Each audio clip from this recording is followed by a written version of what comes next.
All right, how is it going, guys? It is April 17, 2017. We just saw Monday Night Raw from Cincinnati, Ohio. Yeah, I think that's what it was, Cincinnati, Ohio.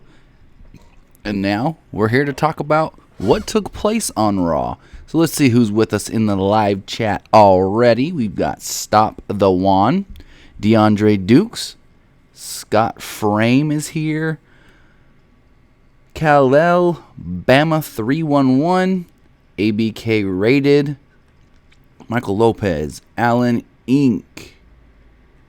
Let's see, who else is here? Jonas Phillips, Trey Boyd, Drayshawn W., Rafael Rodriguez, Boss Gamer. What is going on, guys? What did you guys think of Monday Night Raw? I mean, we saw Jeff Hardy in his first singles match since coming back to the WWE. We had the ring explode for the third time on the Big Show. If you don't remember, the first time was against Brock Lesnar on SmackDown, and it also happened in a match with Big Show and Mark Henry. What's going on Andreas Suicida, Jurassic Nick, Impact Entertainment, TY Net, Giovanni Francescu? I think it's how you say it. I don't know. I'm just going to call you Giovanni. Oh, it was Columbus. My bad. Cincinnati, Columbus, it's Ohio. Don't want to offend nobody. But anyways, so let's take a look at what happened tonight on Raw. So Braun Strowman opened up the show. Came out and said, what he did to Roman Reigns, he did that to end Roman Reigns, and Roman Reigns is now at home, and he said he wanted more competition. So Kurt Angle came out. Kurt Angle came out and said, you know what? You're going to get competition, but that's going to be at Payback. Braun Strowman, Roman Reigns, that match will happen at Payback. But Braun said, I don't care about Payback. I want competition tonight. Kurt tried to tell Braun, no, you're going to get the night off. And Braun was not having it. He said, I either get competition or I'm going to beat up everybody backstage. And he beat up Golden Truth. He beat up Kalisto. They even sent John Cone in the locker room trying to tell him to leave. I'm like, John Cone? What's John Cone going to do? But so Braun went backstage and we had the first match. Joe versus Chris Jericho. But before we get into that, I want to say, again, thank you to everybody who is here in the live stream right now. If you want to help us out and donate, you can do so by hitting that super chat button right there under the chat. You can also go to gawkbox.com/PWUnlimited, where all you have to do is interact with the website. And it doesn't cost anything to you, just a couple minutes of your time. You either watch a 15 or 30-second clip, you download an app, we get donations. It's best done if you do it on either a a tablet or a mobile device.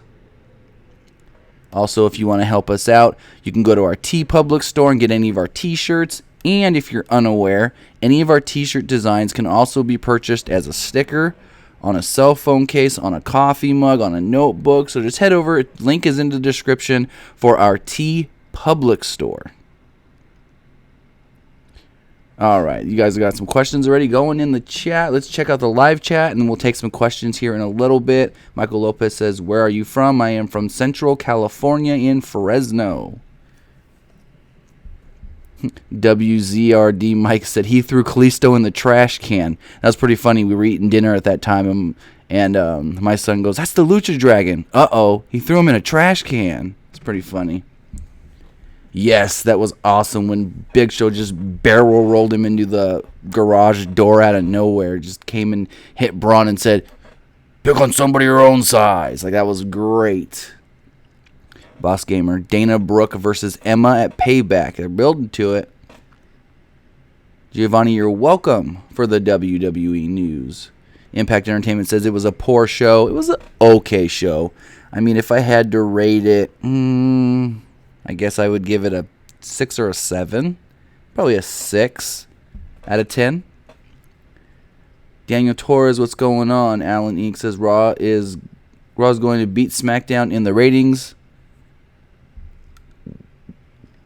Stop the Wand. Yeah, that's when it was. Mark Henry, when the ring broke with Mark Henry and Big Show, that was Vengeance 2012. It's right before they started pushing Daniel Bryan, and right before Daniel Bryan got the World Championship. Bullet Club versus Shield has joined us here. DeAndre Dukes, what's going on? Pro Wrestling Fan 486. So, after the whole Braun Strowman opening the show thing, we got the first match, and it was Chris Jericho versus Samoa Joe, the Kingslayer, his new nickname. Kingslayer was on commentary, Seth Rollins, and they were building towards Samoa Joe versus Seth Rollins at Payback. That was announced earlier today on their website and social media accounts. Chris Jericho was defeated by Samoa Joe at 9 minutes, 5 seconds by submission. All right match. I mean, it was started off back and forth. Jericho's Joe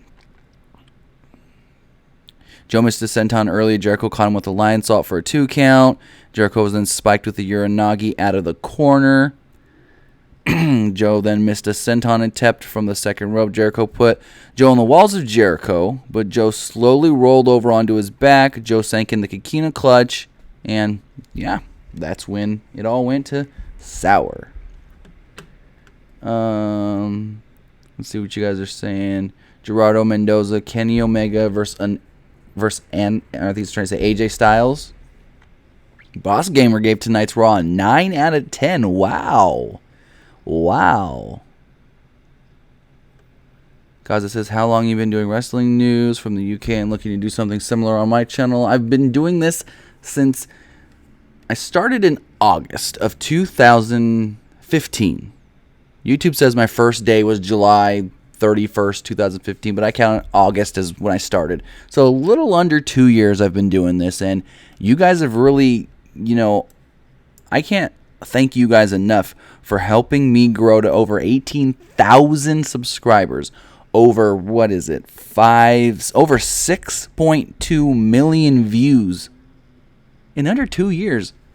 When, no disrespect to anybody, but there's guys that have been on here for over 5-6 years and haven't even cracked 3,000-4,000 subscribers or 1 million views. So that's all you guys. I want to say thank you for all of that. Thank you for helping me grow as big as I have, and everything you guys have done to help Pro Wrestling Unlimited become as successful as it has. DeAndre Dukes says it was 2011 at Vengeance, not 2012. That's right. Yes, it was 2011. Because I remember watching it when I was overseas in Iraq. That's right. I was overseas in summer 2011. Yep, okay. You're right. DeAndre Dukes corrected both of us. It was 2011. Gerardo Mendoza says, did Finn Balor get cleared from his concussion? It seems so. I wasn't told either way, but he wouldn't have wrestled if he wasn't. And that was a really, really quick, short match. So, I mean, he must have gotten cleared, but they were still kind of iffy on it. So maybe, he got cleared, but they were just like, you know what, go out there, do something quick. I don't know what the thing is of Finn just taking on random guys. I mean, I guess it's just a way to bide time before Bray Wyatt is ready, so. Sebazi001 Blitz Team, anyone? I don't know what that means. Signature Kevin says Strowman killed Big Show. Boss Gamer says, wow, oh my god, Strowman destroyed the ring. Jonas Phillips, you're my top news. Can't wait to hear this. Pro Wrestling Unlimited every day. Well, thank you for that. All right. We've actually got people already calling in, so let's take our first call of the night. Caller, you're on the air. What's going on? You're on the air. What's going on? All right. Never mind. Not taking that call. But yeah, so Edgar is asking, when is Brock coming back? Brock is supposed to wrestle. He's supposed to put the title on the line sometime between after Payback, but before SummerSlam. I don't know which pay-per-view that could be for Monday Night Raw, but yeah. Brock is scheduled to do one pay-per-view before SummerSlam. That should be the Braun Strowman title defense, and then go from there. I don't know what the plan is for Brock at SummerSlam. I mean, before Mania, I would have thought you go Roman Reigns. But now that Roman is going to get the match at WrestleMania 34, they can't do it at SummerSlam. So we'll have to wait and see exactly what happens with Brock for SummerSlam if they're doing Braun before SummerSlam. But before we get going on with the rest of this Raw review, I do want to say if you want to call into the show and talk about Raw tonight, the phone number is 559-475-8473, as we do have a caller calling in right now. Caller, you're on the air. What's going on? Hi, I'm calling to say that it was an excellent show. What did you like the most about tonight's Raw? That the ring exploded. Yeah, you like that? That was. Yeah. I kind of saw it coming when they climbed up to the top rope the first time. You kind of, especially since they've done it twice before with the Big Show. Yeah, it I remember it was when Big Show versus Brock Lesnar. Right. That was the first time I remember them ever doing it. I know it was the first time with Brock, with the Big Show. I don't know if they had done it with any other people before that. I don't think. But what else did you like about Raw? But yeah, they made a good impact at the end of the show, and the other good part of the show is with Dean Ambrose and The Miz. Yeah. I'm glad they're continuing the storyline where they left off from SmackDown Right on to Monday Night Raw. That is good that they're keeping that consistency and continuity, even though they've moved them both to the other brand. Yeah, and I think The Miz might actually win the Intercontinental belt back. I mean, if it was me, I would put it back on The Miz.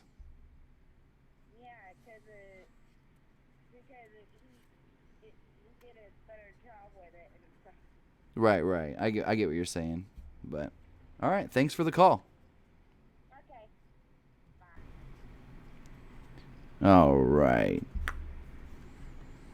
Trey Boyd is asking, is Money in the Bank both brands or brand specific? As far as I'm aware, Money in the Bank this year is a SmackDown branded only pay-per-view. I don't know why that is going to happen like that, but as of right now, SmackDown is only set to take on the Money in the Bank pay-per-view.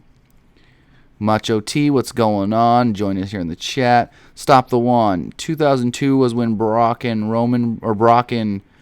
Lesnar broke the ring. I want to say it was 2000. I don't think it was 2002. 2003, I want to say. Because 2002 is when Brock got established and he won the title from The Rock. So I think it was after that when he was feuding with Big Show. And I think when Big Show had Paul Heyman on his side. So it was late 2002, early 2003, I want to say. So I believe that around that time. Caller, you're on the air. What's going on?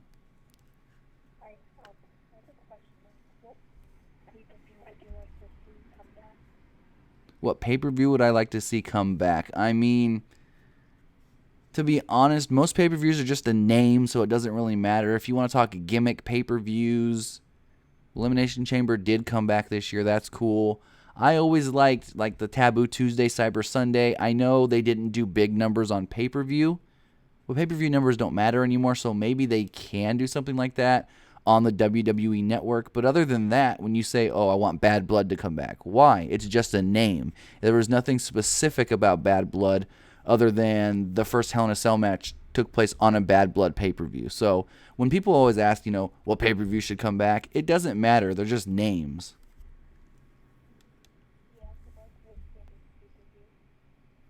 Pardon?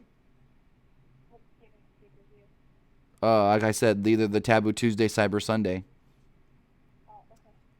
All right, thank you.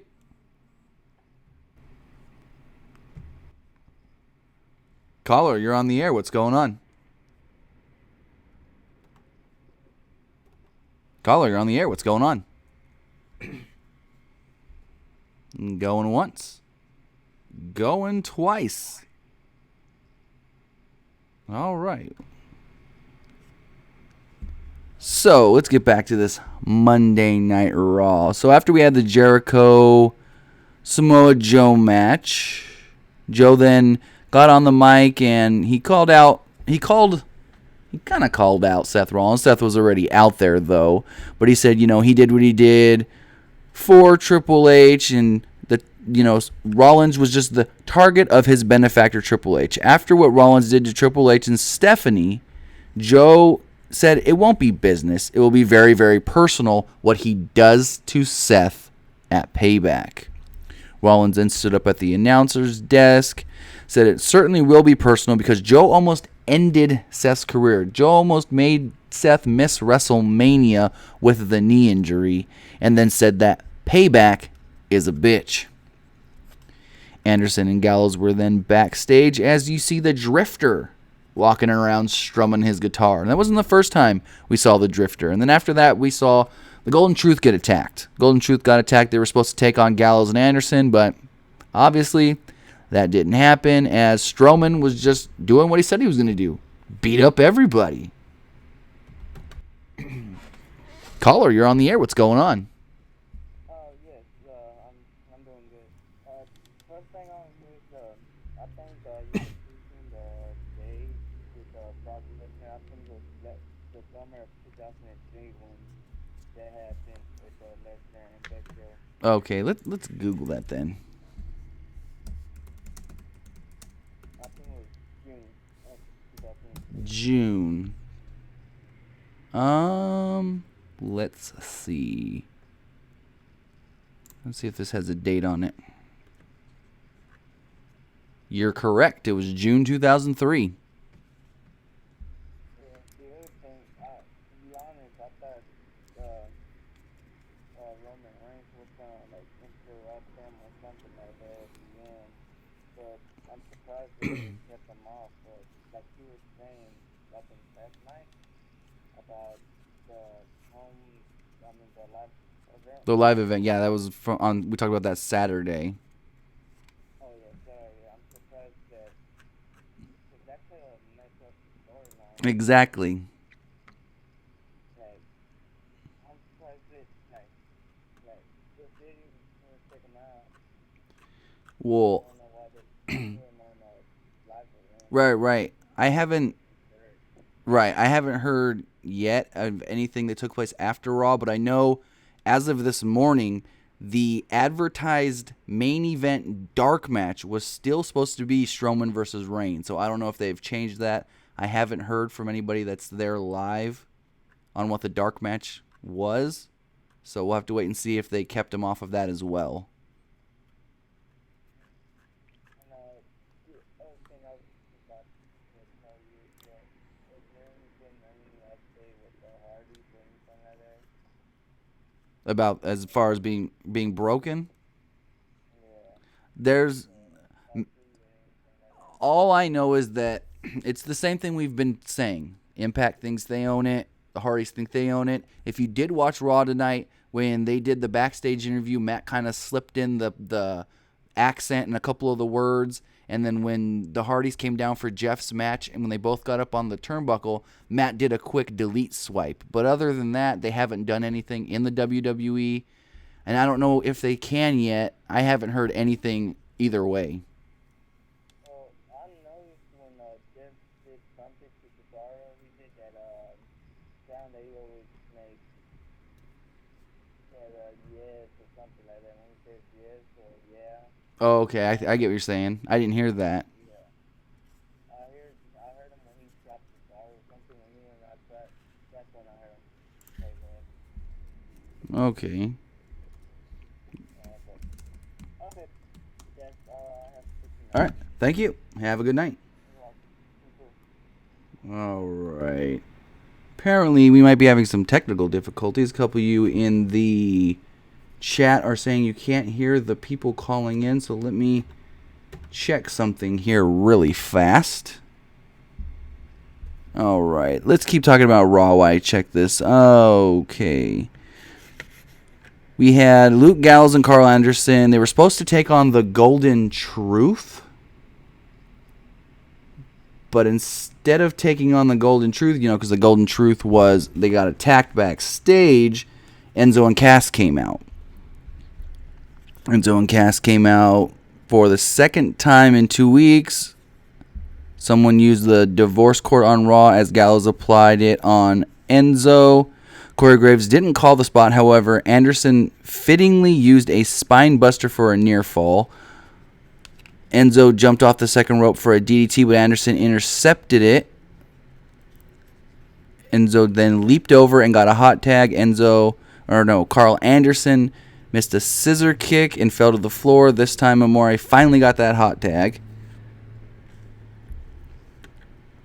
Finally, the match ended with Big Cass clotheslining. Was it clothesline? I think it was a clothesline. Was it a clothesline or a big booting? Gallows over the top rope. Enzo went to jump off the top rope onto Carl Anderson. Anderson caught him. Did some weird, reverse kind of snake eyes. Instead of, like snake eyes is usually you drop them on their face on the turnbuckle. But this one, he dropped Enzo, waist down onto the turnbuckle and, went for the pin. Kind of weird. I don't know exactly what that kind of finish was supposed to be. I guess he crotched him or whatever you can say. So Gallows and Anderson did win that. And then we go into Miz TV. All right. Give me 1 second here, guys. I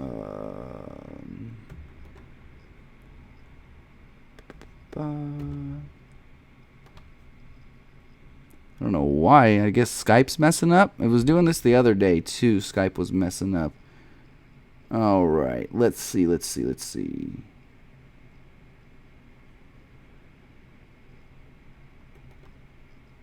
All right. We'll check it out next time. If someone calls, see if I fixed it or not. But we had Miz TV segment. Miz and Maurice came out, said that they shocked the world last night when they moved over, or last week when they moved over to Raw with a superstar shakeup. Said that, they came over to Raw, reinvent themselves and whatnot, and then Dean Ambrose interrupted them as he was supposed to be the guest, but didn't let The Miz actually introduce him. Ambrose came out saying, Miz, you're from Cleveland, but I'm from Cincinnati. Ambrose did the whole Ohio cheerleading chant. He made fun of Maurice saying, oh, you probably don't understand that because you're Canadian.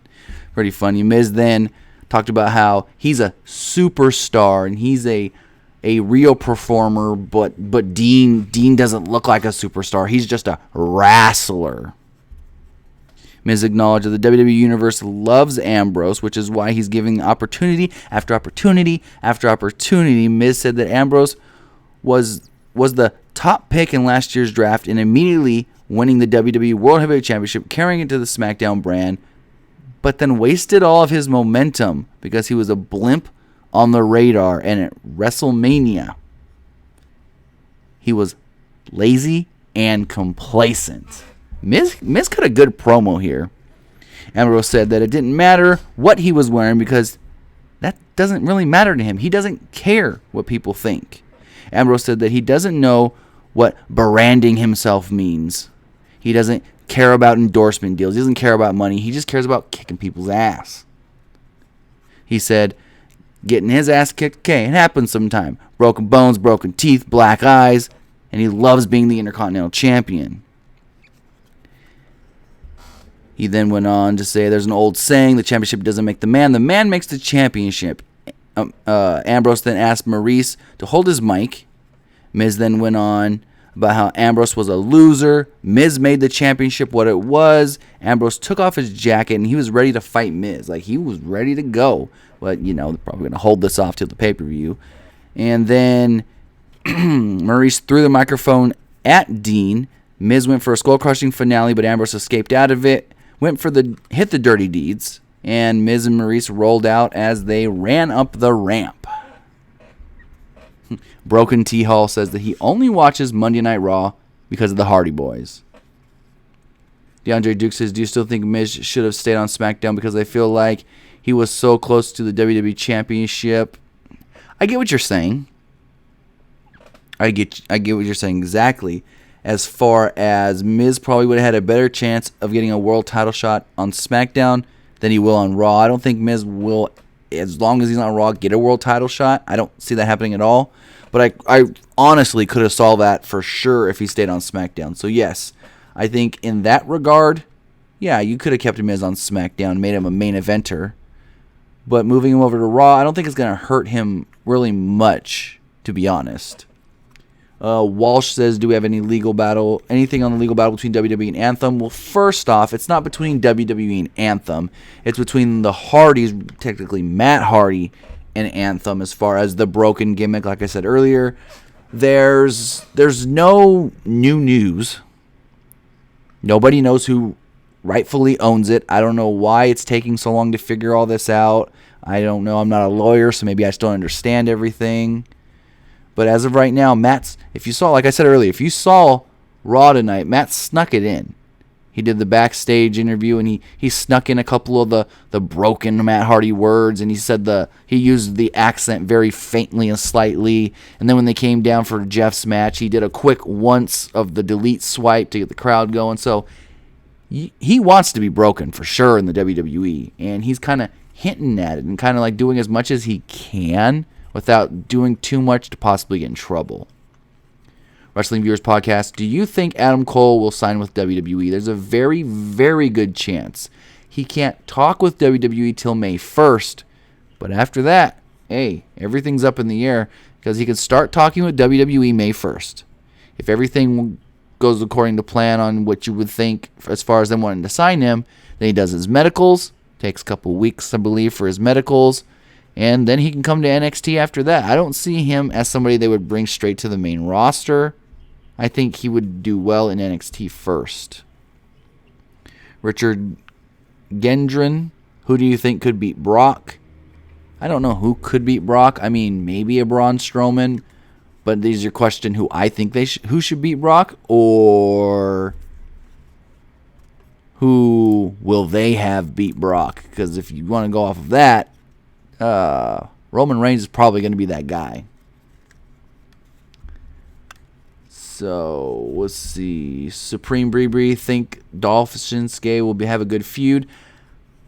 I don't know how long the feud's actually supposed to go, because I have heard that it may not go all the way to Backlash. But I know that the matches, or match, however many or however little they do have, should be pretty good. Dolph is a good wrestler. I mean, he just hasn't been booked well. And, Shinsuke is great, so... Wrestling Viewers Podcast also asked about WWE signing Kyle O'Reilly. I know there was interest late last year, early this year. Something happened where I guess WWE started talking to Kyle O'Reilly too early. Ring of Honor sent some sort of letter to them, and they backed off.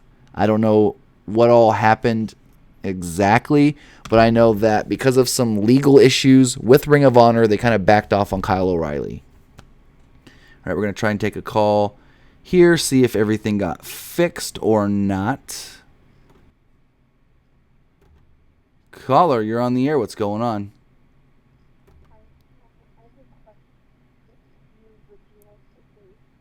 What feud would I like to see?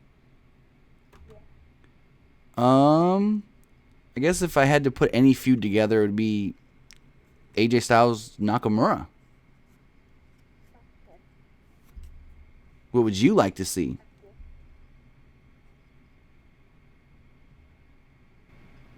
Okay.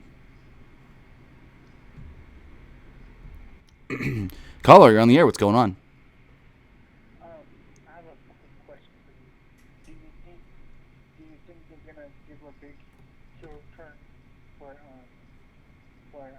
Dean Ambrose? Pardon? Can you say that again? I don't understand. Big Show and Dean Ambrose? No, I said Ambrose. Do you think they're gonna give him a big heel turn? Oh, okay. Heel turn. Probably not. I don't see that happening anytime soon. I mean, they could eventually, but I know Dean is a really good babyface. They like how he is as a babyface. So yeah, I don't see them turning Dean Ambrose heel anytime soon. They always can, but probably not within the next 6 months to a year. Probably not. What about the Miz Miz? as a babyface? No. I don't think they should turn either of them, to be honest. They're perfect in their roles. They should turn his wife into a diva. Uh, What did I say? A wrestler? Like, yeah, a diva. Nah, I don't know how much she really wants to wrestle anymore. Cause to me, when they were doing that angle with John Cena and his wife, Right. like making basically making fun of the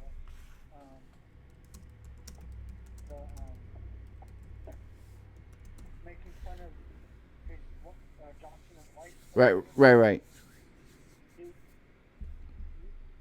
You know how that angle stopped after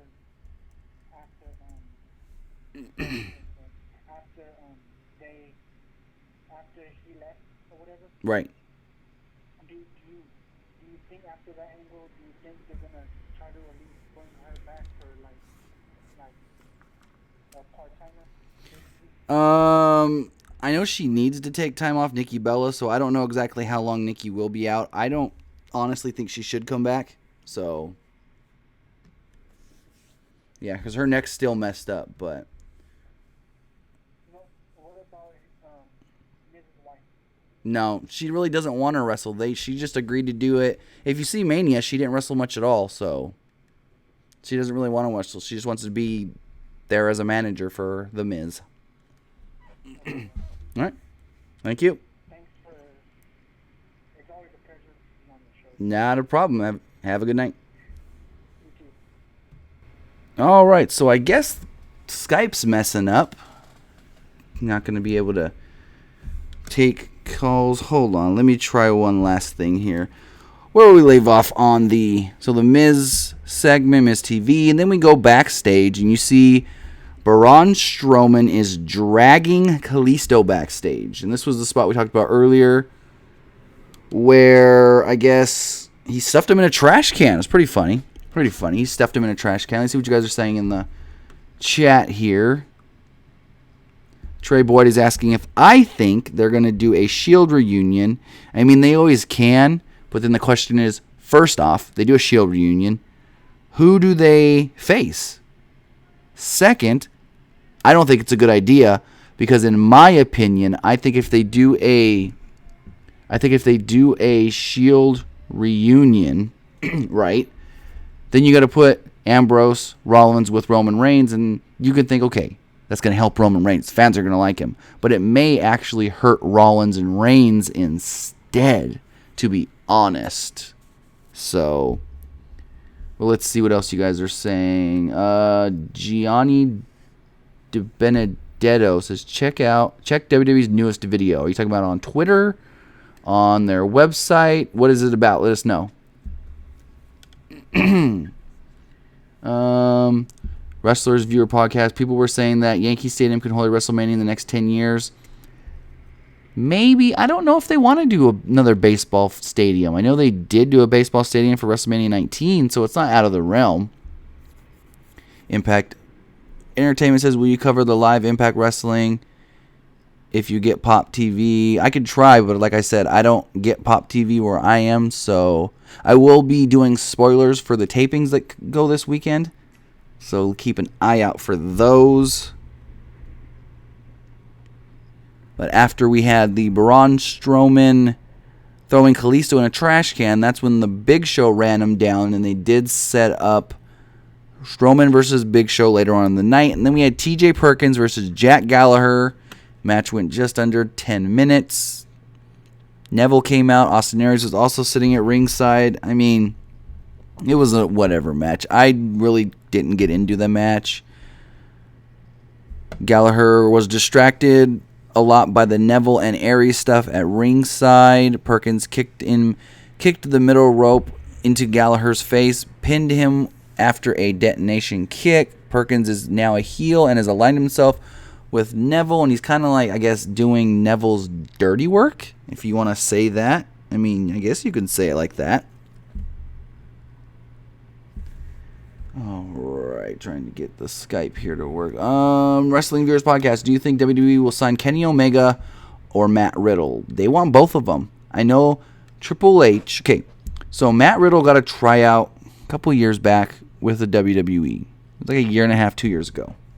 Probably not that long. Probably not 2 years ago. And Triple H liked him, but he said he was way too green, but had promise. So Triple H called Gabe Sapolsky, who runs Evolve. Said, hey, take this kid, get him some experience, send him around the world, do what you got to do with him. I want him, but I don't want him yet.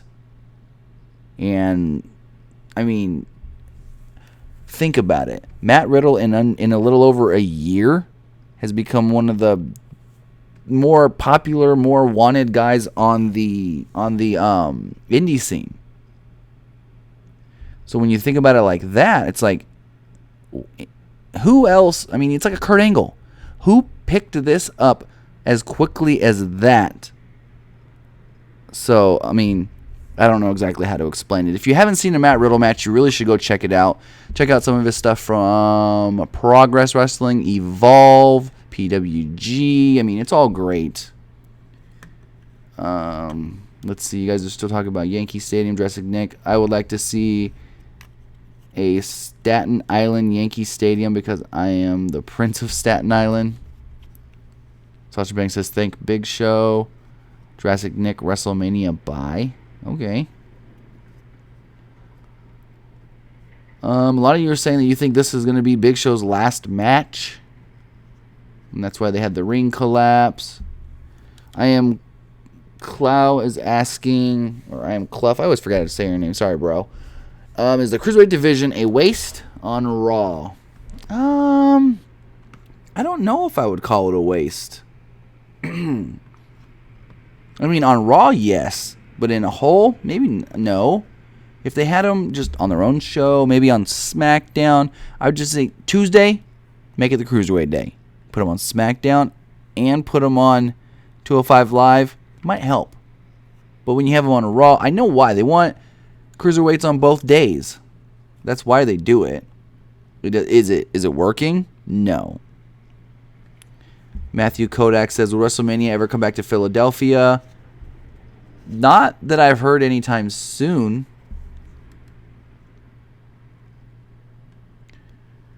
Supreme Bree. Any predictions on who could be the next number one contender for the title? They are doing, yes, tomorrow night on SmackDown. They're doing a six-pack challenge. It'll be Sami Zayn, Jinder Mahal, Mojo Rawley, Luke Harper, Eric Rowan, and I think Dolph Ziggler. And honestly, I think it's going to be either Harper or Rowan. I've heard the name Eric Rowan floating around for Backlash. So, it's not out of the question at all. Like, at all. Oh, man. Why is this not working? Okay. Might have fixed Skype. If you guys want to give us a call, you're more than welcome. The phone number is 559-475-8473 if you want to call in to the show here. Talk about Monday Night Raw. I know had some difficulties here, but that's okay. That's okay. We're trying to fix it. It's called live broadcasting. Gianni Di Benedetto at the end of the show on WWE's YouTube page. It shows Big Show slowly walking the ramp. Thank you, Big Show, from the crowd. Him crying. Maybe it could be his last night. I know that his contract doesn't expire till February, though. So that's where it would kind of make me believe that it might not be. Trey Boyd says, any updates on The Undertaker? He's retired. He doesn't want to wrestle anymore. He says he's done. Blackout 0824, how do you feel about Braun versus Brock at SummerSlam? Like I said earlier, I've heard that it could happen earlier than SummerSlam. I heard it can happen before SummerSlam, so we'll have to wait and see on that one. I don't know when. I know there's 2 Raw pay-per-views before SummerSlam. Brock's supposed to work one against Strowman. Wrestlers Viewers Podcast. All right. Wrestler Viewers Podcast says Bullet Club and WWE like the full thing. I don't think that they're never going to be called the Bullet Club in WWE. That's for sure because, you know, New Japan owns the name. But caller, you're on the air. What's going on?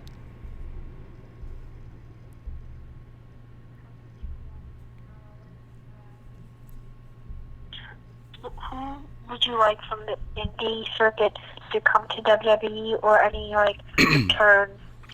From the indie circuits, I mean, Adam Cole for sure, Matt Riddle, maybe like a Ricochet once his contract's up with New Japan. Really those 3 right now I would love to see come to the WWE. Okay. All right, thank you. Have a good night. Bye. All right, Robert Cathy, what's going on? Joe Herman's here too. Sasha Banks asks, what's the plans for Sasha Banks? Well, I know they want to do Sasha versus Bayley at SummerSlam. And actually, that match is the next match we're going to talk about.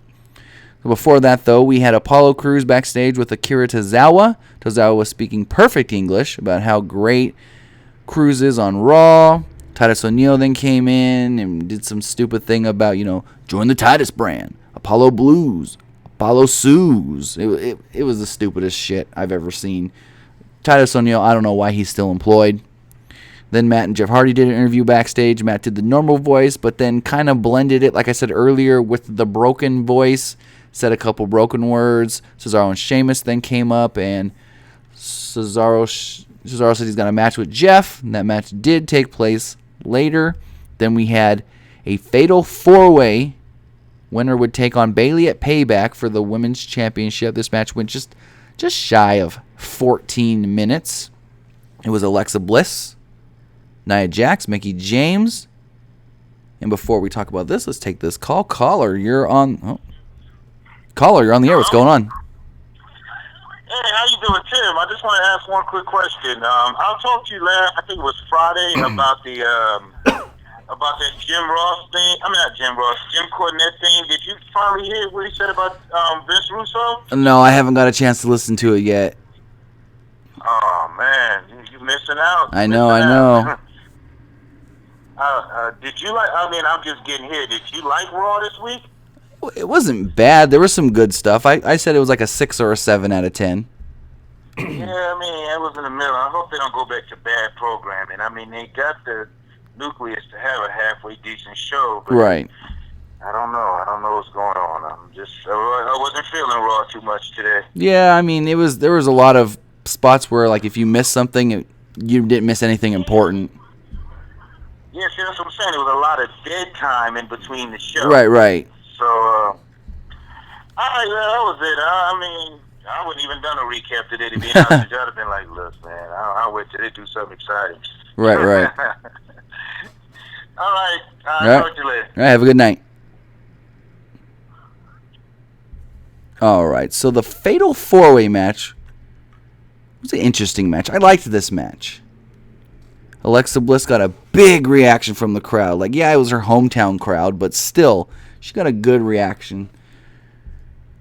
Bliss tried to distance herself from Nia Jax early, but didn't work as Sasha threw her into Nia Jax. At one point, Jax stacked the other 3 women on top of each other, including gently placing James on top of Bliss, which got Nia Jax booed. Nia Jax then put Banks in a bear hug. Banks tried to counter it into a guillotine choke, but it didn't work. Jax reversed that into a vertical suplex.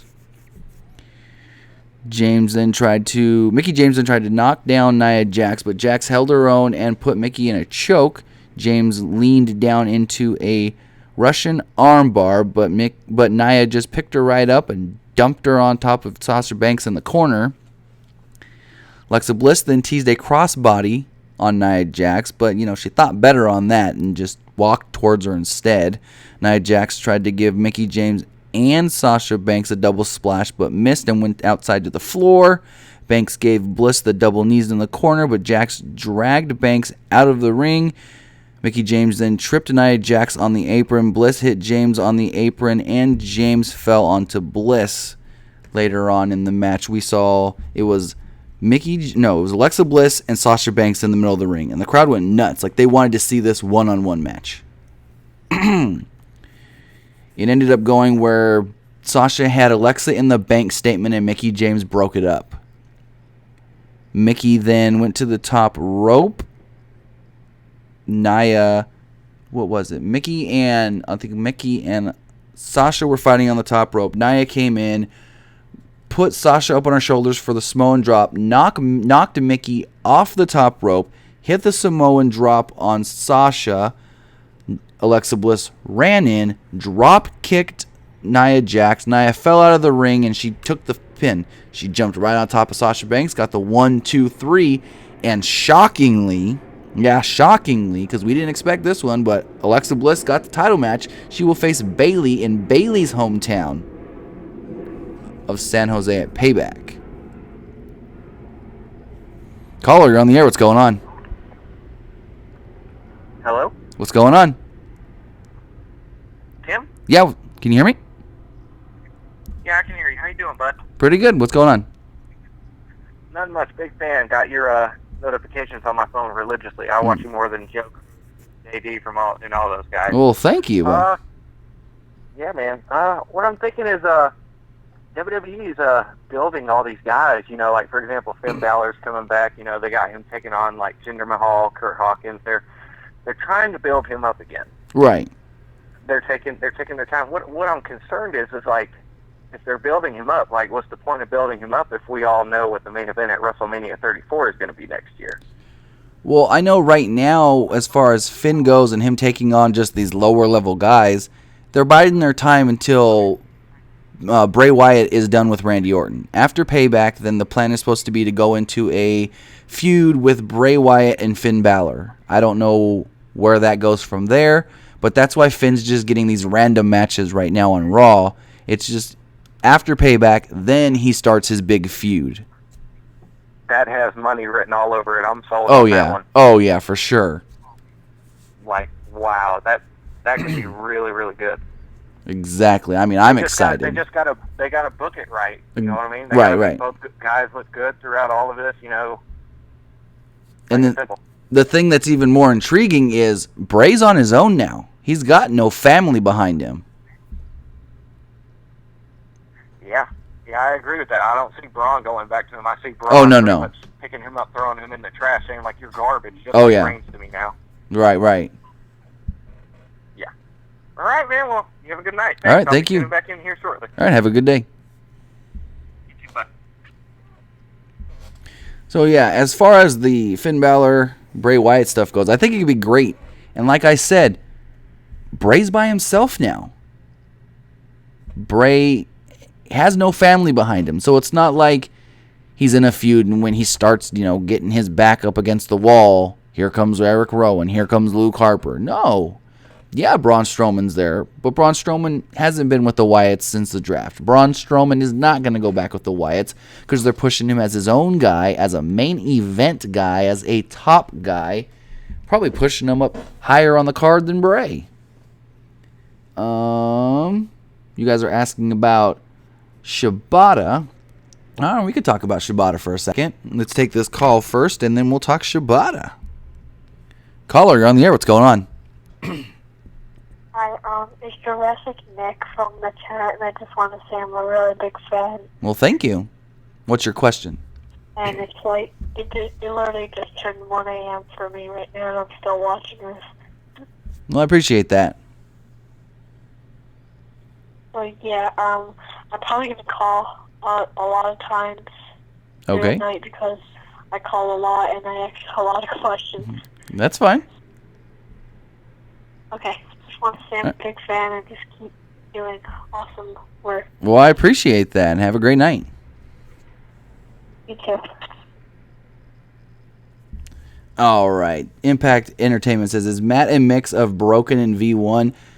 Matt's a mix of a lot of things. Like, let me, before I say this. Okay, so before he was in WWE, when he was in TNA, he was Broken Matt Hardy. And his Twitter said, Broken Matt Hardy. Then he signs with WWE and he can't be broken, so his Twitter just says, Matt Hardy. But then over the weekend, his Twitter name was Mattitude, and he laid out a Matt fact.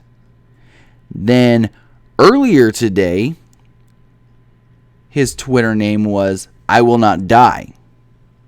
And now if you go to his Twitter, he's changed the name again. Now remember, his Twitter handle is always Matt Hardy Brand, but he keeps changing the name. The name now is Iconic Matt Hardy. So I don't know what he's doing, changing up the Twitter name all the time, why this is happening. He's playing the broken gimmick online.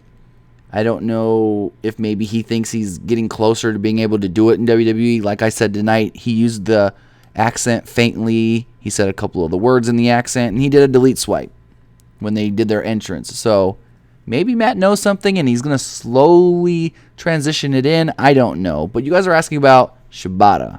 Here's exactly what happened. So about 2 weeks ago now, maybe 3, Shibata was challenging Okada for the IWGP World Heavyweight Championship. Amazing match. Like, it was a 5-star match. Match was great. And then there's a spot where Shibata grabs Okada by the side of his head and headbutts him. And you hear on TV the thud. People that were in the actual building said that it was 10 times louder, that thud, than it was on TV, on however you watched it.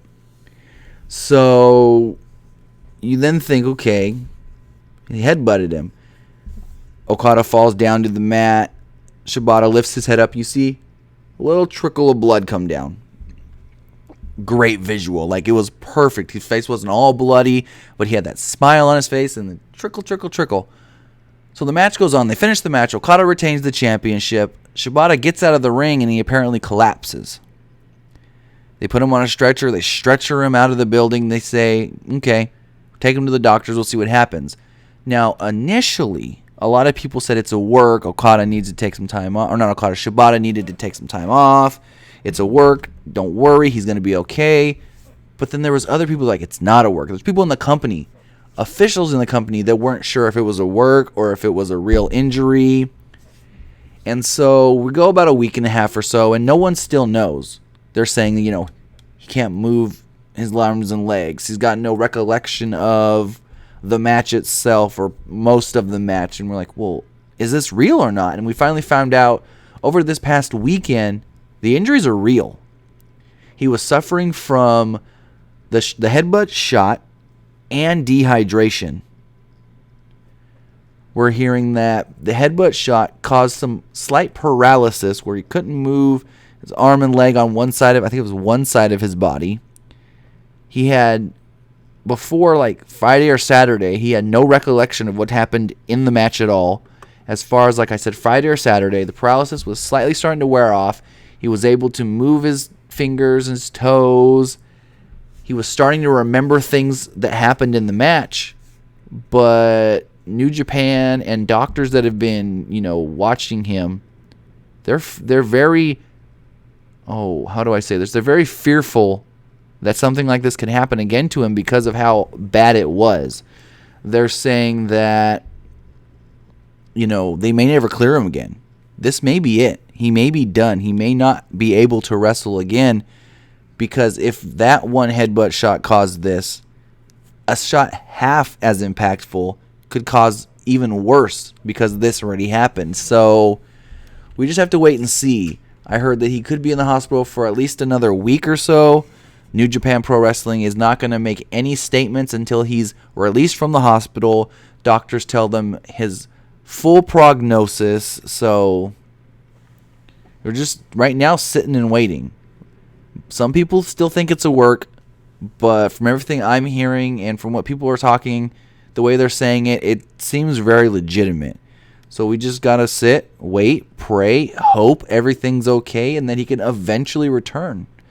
But there are almost, it's the point right now where doctors in Japan and New Japan Pro Wrestling themselves are almost afraid to say, okay, he can wrestle again and clear him, because they don't want this to happen again. And then the other thing, what if Okada was hurt by this? Okada, he got lucky that he didn't get hurt by this headbutt as well. He was perfectly fine after the match. Impact Entertainment's asking that question right now. Okada was hardly affected, if affected at all, by the headbutt, which is weird.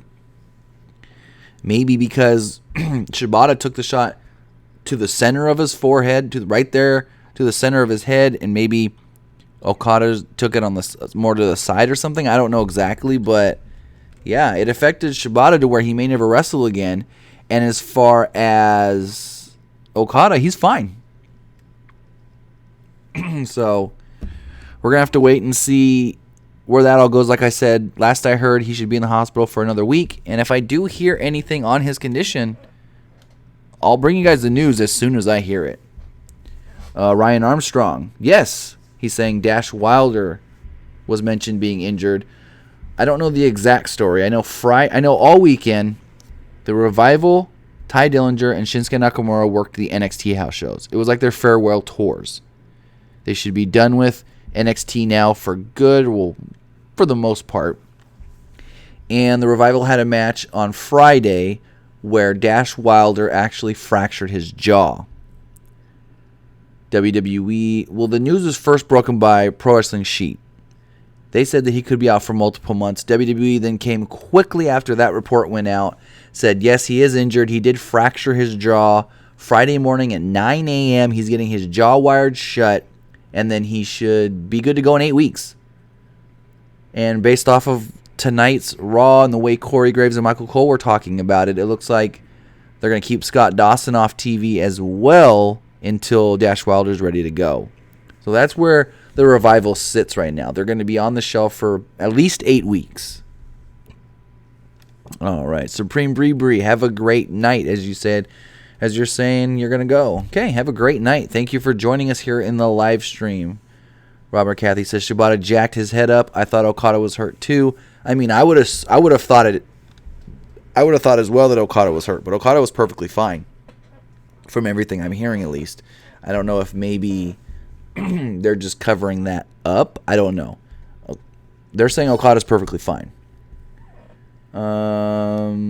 Michael Lopez says, is Balor ever going to get his rematch for the title? I don't know. I honestly don't know. Corey Graves kind of like hinted towards it, saying that, you know, he was the first ever champion. But then that same night he won the championship, he was hurt and had to relinquish it. And now Brock Lesnar's got the title. So maybe they were teasing something there. I don't know. I wouldn't book Brock Lesnar versus Finn Balor, at least not now when you're trying to build Balor back up. Because if you book Balor versus Brock, Brock has to win. The Gamer 5439. Yes, we are accepting calls. If you'd like to call into the show, the phone number is 559-475-8473. Line is open. If you want to give us a call before we get back to this Monday Night Raw review. Or actually, quick 36-second match. Finn Balor, Kurt Hawkins. Kurt Hawkins came out and said he faced the Big Show last week, and now the Big Show's a main eventer. So if you want to face him and become a main eventer, he's challenging anybody. Finn Balor then came out, hit the sling blade, hit the coup de grace, beat Kurt Hawkins in about 36 seconds, bell to bell. But if you guys do want to call into the show, the phone number is 559-475-8473.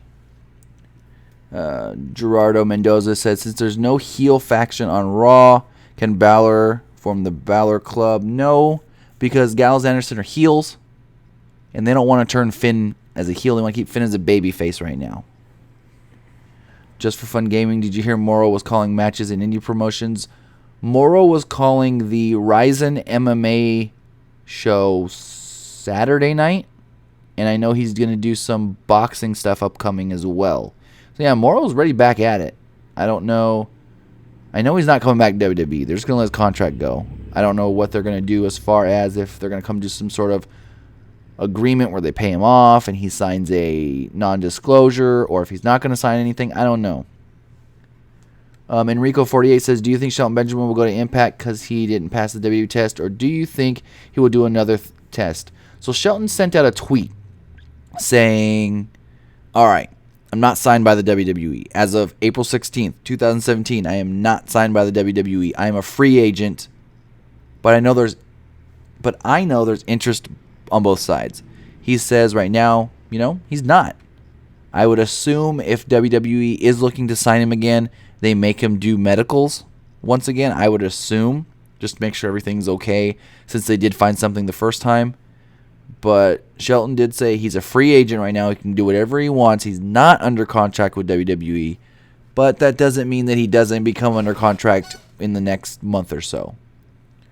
Kevin Sekian, are you doing a live stream tomorrow? I'm going to try and do one after SmackDown tomorrow. Probably around the same time as I did this one. Robert Cathy says, I swear New Japan needs a U.S. channel to broadcast their shows. They do.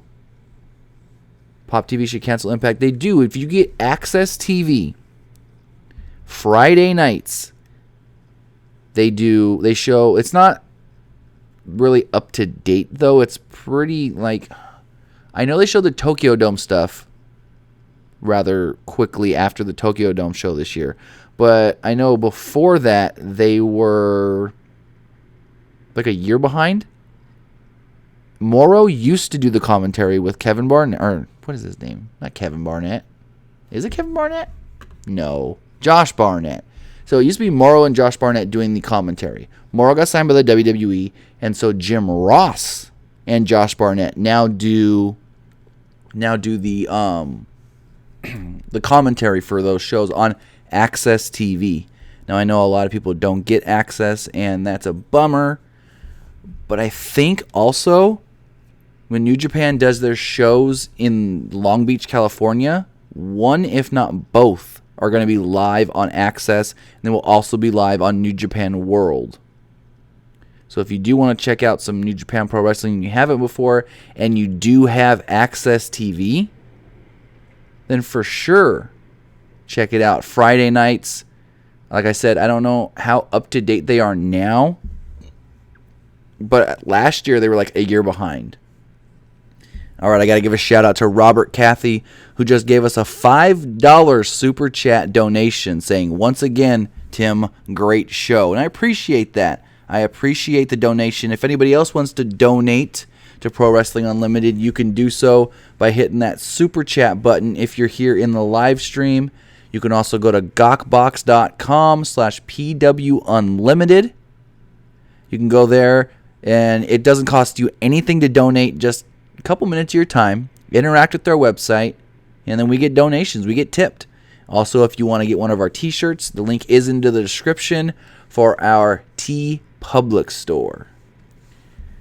But let's see what you guys are saying in the chat before we get back going on to Raw. Sasha Banks says ODB is back. Yep, ODB is back. The Gamer5439 says, how long is this stream for? The stream's as long as you guys want it to go. If you guys keep asking questions, I'll keep streaming. That's how I do all my streams. Well, all my ones at night. And when I do Friday mornings, I'm restricted to an hour. But as of right now, this one, as long as you guys keep asking questions and want to keep talking Raw and everything else going on, we'll keep going. Kevin Sakian says, is Evan Bourne or John Morrison ever coming back to WWE? John Morrison is under contract with Lucha Underground. He's under contract for 3 or 4 more seasons, I believe. So I don't know when he can come back. Evan Bourne, I don't know if WWE wants him because he just got in trouble last year in Japan for marijuana, and he actually got arrested and stuff. So they don't like people with prior history like that. So I don't see him coming back either.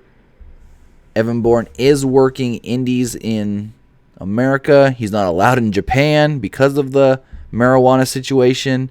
I know he worked the last PWG show. So Trey Boyd says, is Tyson Kidd's career over? I would assume. After he broke his neck, WWE has been fearful to clear him. I don't know what his status is. He was backstage last week, but he was backstage. Whatever. They were in Florida. He's from Florida. Well, no. Last week they weren't in Florida. I don't know why he was backstage last week. But yeah. He was backstage last week. And last I heard, they won't clear him. And I guess it goes back to like the Daniel Bryan thing. If he's just sitting on the shelf, is his contract frozen? They won't give him a position in the company to work that contract off. So I don't know. I don't know what he can do. Just for Fun Gaming, is it true Sasha and Alexa have beef with each other? I've heard that. I don't know exactly what it's all stemming from, but I've heard that there's some stuff going on and they don't like each other. So I don't know. Enrico says, I feel like SmackDown has gone shit as have a 6-man match with Jinder, Eric, Harper, Sammy, Mojo, Dolph. He wants Sammy and Harper to get the championship match. Let's see. Ryan Armstrong says, Morrow sent out a tweet saying, you should join me for hashtag Berto Porter Saturday on Showtime Boxing. And you best believe I'll be calling pro wrestling again. Any scoop on what pro wrestling? I don't know what pro wrestling he's going to be calling. But like I said, he did call the Ryzen MMA show last Saturday. He is doing the Showtime Boxing. So he's getting himself back out there. Caller, you're on the air. What's going on? Hello? What's going on? Oh, okay. I didn't know who was on. I'm not trying to be mean with Raw. Raw wasn't feeling Raw today. But I do have a question. What are your feelings on the Montreal screw job? I know we're talking about 20 years ago, but I just want to know what you think about it. Well, I mean, you got to look at it both ways. I know why Vince did it. Vince didn't want... Brett wouldn't give up the championship. He said, I'm not losing the title in my hometown. So I understand Vince didn't want him to... Because Survivor Series was his last night. From what I've heard, Brett said that he would have worked like the next week or so and then dropped the title, but he wasn't going to drop it in his hometown. So Vince... Yeah, it was kind of shady the way Vince did it, but at the same time, Vince didn't want another Medusa incident. He didn't want Brett to take his world championship to WCW and have it on their TV. So, I mean, you got to look at it both ways. If you look at it from Brett's side, he got screwed. He got made to look like a total geek. But then at the same time, if you look at it from Vince's side, it was a business decision. So, didn't Vince have the NWA title on WWE programming at the time? A few years before that. Yeah, and Ric Flair? Well, no, not with Ric Flair. I don't believe. I know that they did have a thing where the NWA, I guess it was, what was it? The one that Jeff Jarrett was holding, and they had the tag titles they were defending on Raw and stuff. No, but I mean, years ago, when they signed Ric Flair the first time, he was the NWA champion. And then I think Crockett didn't pay him or something like that. I don't know what happened, but he was wearing the NWA title on WWE programming. And then they started blanking the title out. Then they started putting pixels in front of the title. So I'm like, if he could show the title, show somebody else's title. Right. But he didn't want nobody to show his. But I guess with Medusa throwing his title in the trash, a title that she wanted, she didn't defend because they gave no importance to a women's title. Right. So I was just wondering because, from my understanding, I thought that Brett said that he would drop the title to Undertaker or Stone Cold, anybody else but Shawn. Right. He didn't want to drop it to Shawn, and he for sure didn't want to drop it in his hometown. Well, yeah, I guess he didn't want to drop it in Canada, I guess. I can understand that. but his contract was up, and I understand why Vince did what he did. I thought it was jacked up, but you know. Right, because I've heard multiple different stories, some saying that, Brett wasn't going to drop it, and he wasn't going to agree to work any extra days to drop it. But then there's people on Brett's side saying that Brett would have came to Raw the next night or the next week and dropped it on TV. And you really don't know what would have happened if Brett kept the title. Would he have actually took it to WCW? Or would he have been, a stand-up guy and did what he had to do for Vince just because that would have been probably the right thing to do? I don't know. If WCW was going to pay me $3 million, I'd have took the title over there. Forget it. Oh, yeah. And that's what Vince was afraid of, that Bischoff was going to say, how much money you want to bring that title over here, we'll pay you whatever you want. Well, yeah, I understand that. Yeah, because I was just, throwing through YouTube, and for some reason, they just keep showing me Montreal Screwjob stuff, so I figured I'd watch it. Right. All right. Have a good night.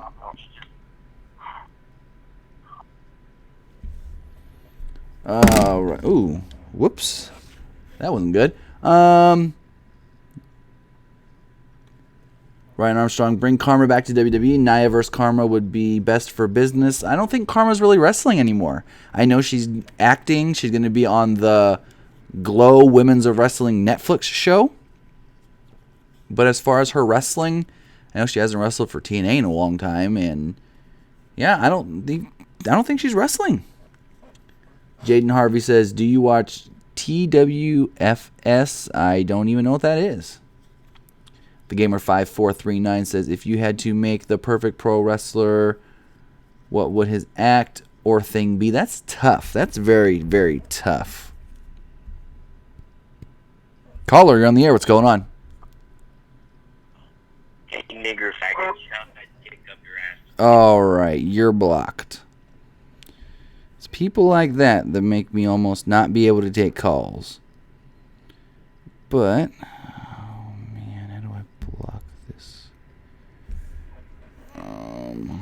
sorry about that, guys. Let me block that number and block that person. All right. Enrico, what rating did you give Raw? I gave it a 7. That's what I said, 6 or 7. Because there was good stuff on Raw. Like, I liked the women's four-way. I liked the Big Show Braun Strowman match. I liked the fact that the Hardys... Matt's trying to be broken, but he can't. And Jeff and Cesaro had a good match. But then you had stuff that was like, what the hell is this? Like the TJ Perkins, Jack Gallagher thing.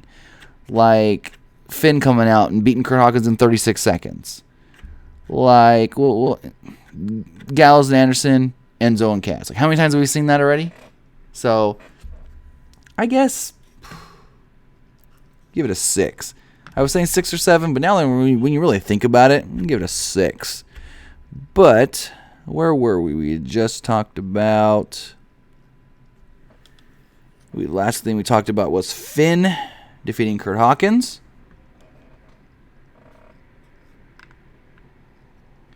Brendan Kautu says, what's your best match on Monday Night Raw from tonight? Would have to be...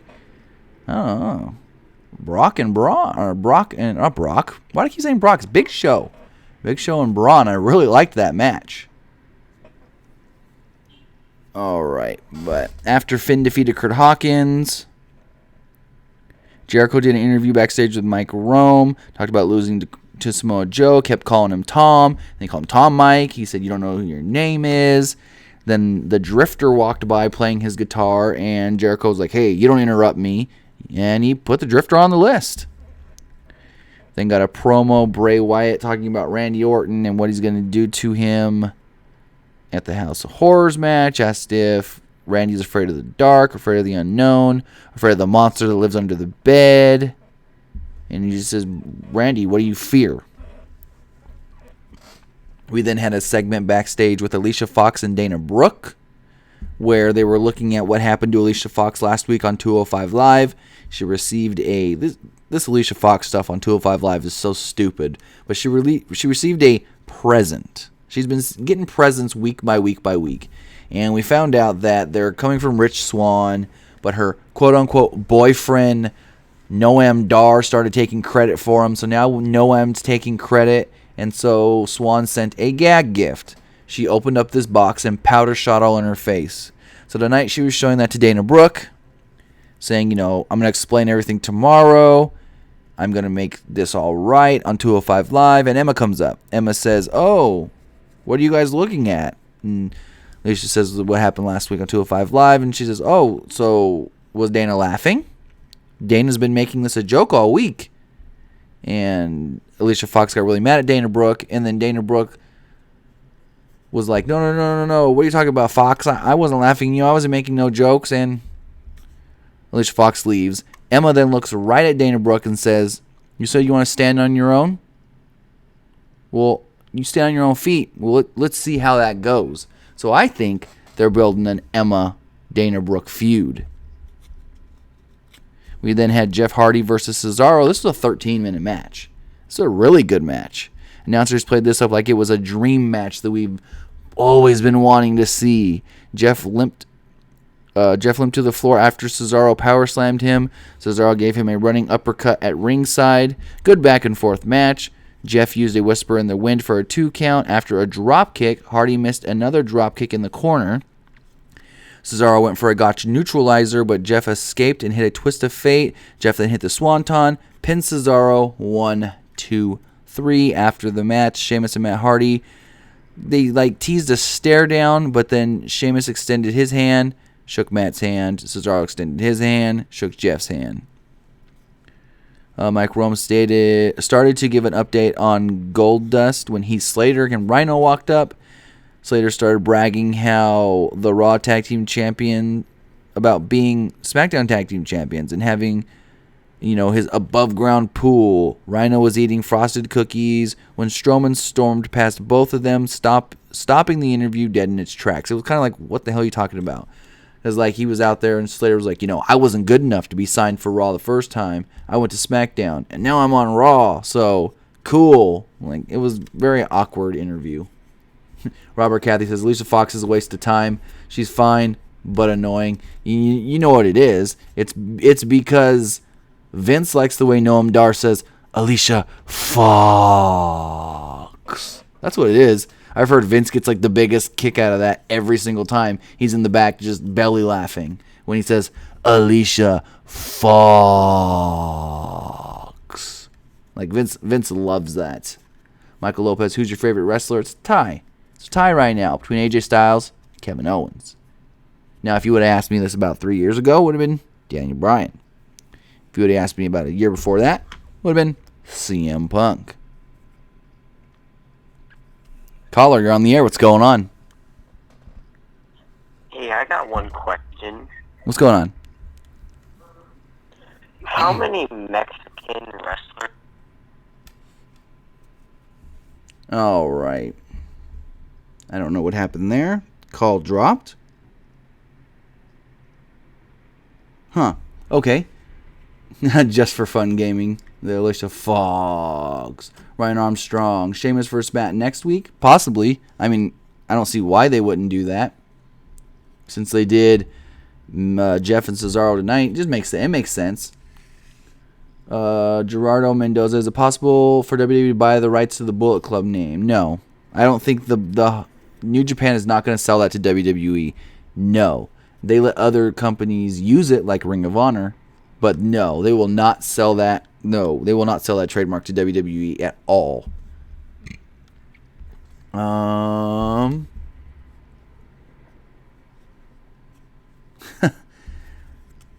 So, we had the Heath Slater thing, and then we have Braun Strowman in the Big Show. Whew. Tell you about a good big man match. Let's recap this for you. So they brawled around ringside before the bell even rang. Big Show tossed Strowman into the ring steps twice. Gave him a baseball slide once. Then they got in the ring. Or once they got in the ring. Strowman tried to give Big Show a drop kick, but it was a little mistimed. Strowman bounced off the ropes, but didn't fully extend his legs. So I think that's where the mistiming came from. On the other hand, though, Strowman did a cool kip-up.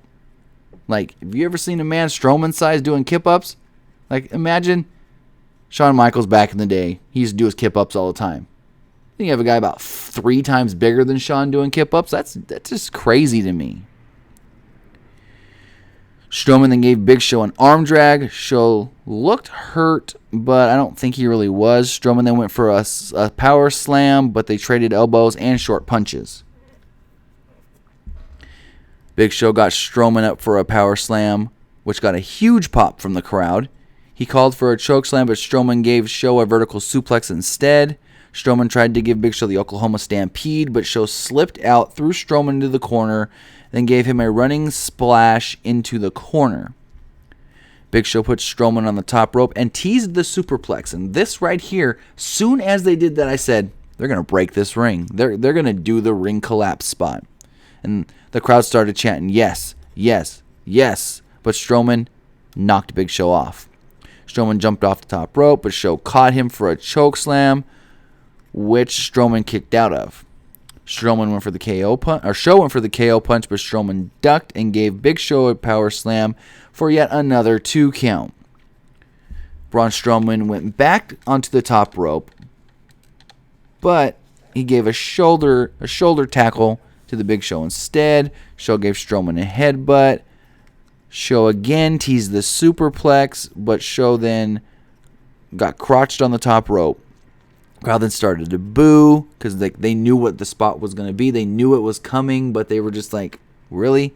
Really? You're not going to do it yet? And then finally, Strowman climbed to the top, hit that superplex on the Big Show, and collapsed the ring. The match was then called a no contest after 12 minutes and 15-ish seconds. A little over 12 minutes. The ring was in tatters. Like, the ring, you can tell this was set up to happen like this because the ring went down and then, like, the turnbuckles went out. And just the way it all fell, it's a cool visual for sure. Like, I'll give you that. Caller, you're on the air. What's going on?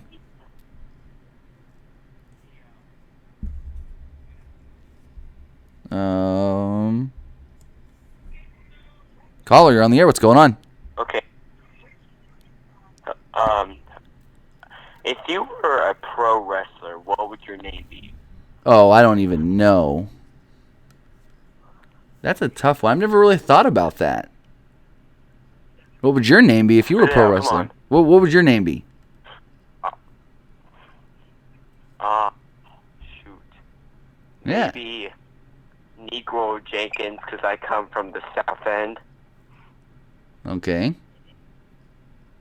Yeah, what would yours be? I guess if I had to think of something, maybe like, I don't know, off the top of my head, just thinking TJ Williams or TJ Wilson or something. I don't know. TJ Williams? Or TJ Wilson. TJ Wilson? I've never Something like that? I've never honestly thought about it. Okay, TJ Wilson, you said? Sure.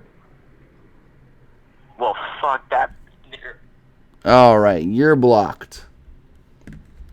You know, guys, if people are going to continue to make calls like this, I'm not going to be able to take calls. So, oh man, what was that guy? I apologize for that. I apologize. All right, so back to the whole ring breaking thing. So the ring breaks, and the crowd just goes bonkers, like immediately. The referee took a tough bump. He went from the ring to the floor. Officials hovered around him for a while. They looked concerned, but I haven't heard anything as far as if the referee is okay. Strowman then got up and walked away like he was fine.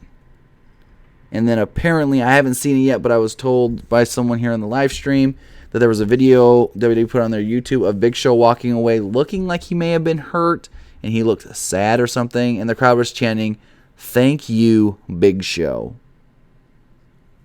So, Gerardo Mendoza says, what's up with all these calls? I have no clue what's up with these callers. The dumbass of the call has no life. I don't know what's going on, but If it continues, I might not be taking calls for a little while.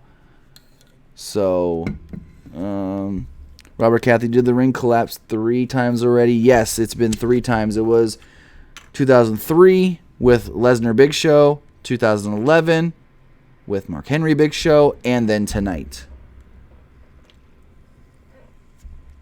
Let's see what you guys are saying here in the chat. Speedo Canelo, what's your favorite finisher among the current roster? Well, my favorite finisher used to be the curb stomp, but then WWE took that away. So if you look at everybody on the main roster now, and you look at the different, favorite finisher on the main roster now, I guess Swanton Bomb, Styles Clash. I like both of those. I've always liked the Swanton Bomb, that's for sure. But yeah, I used to love the curb stomp because it was one of those moves you could almost hit it out of nowhere, kind of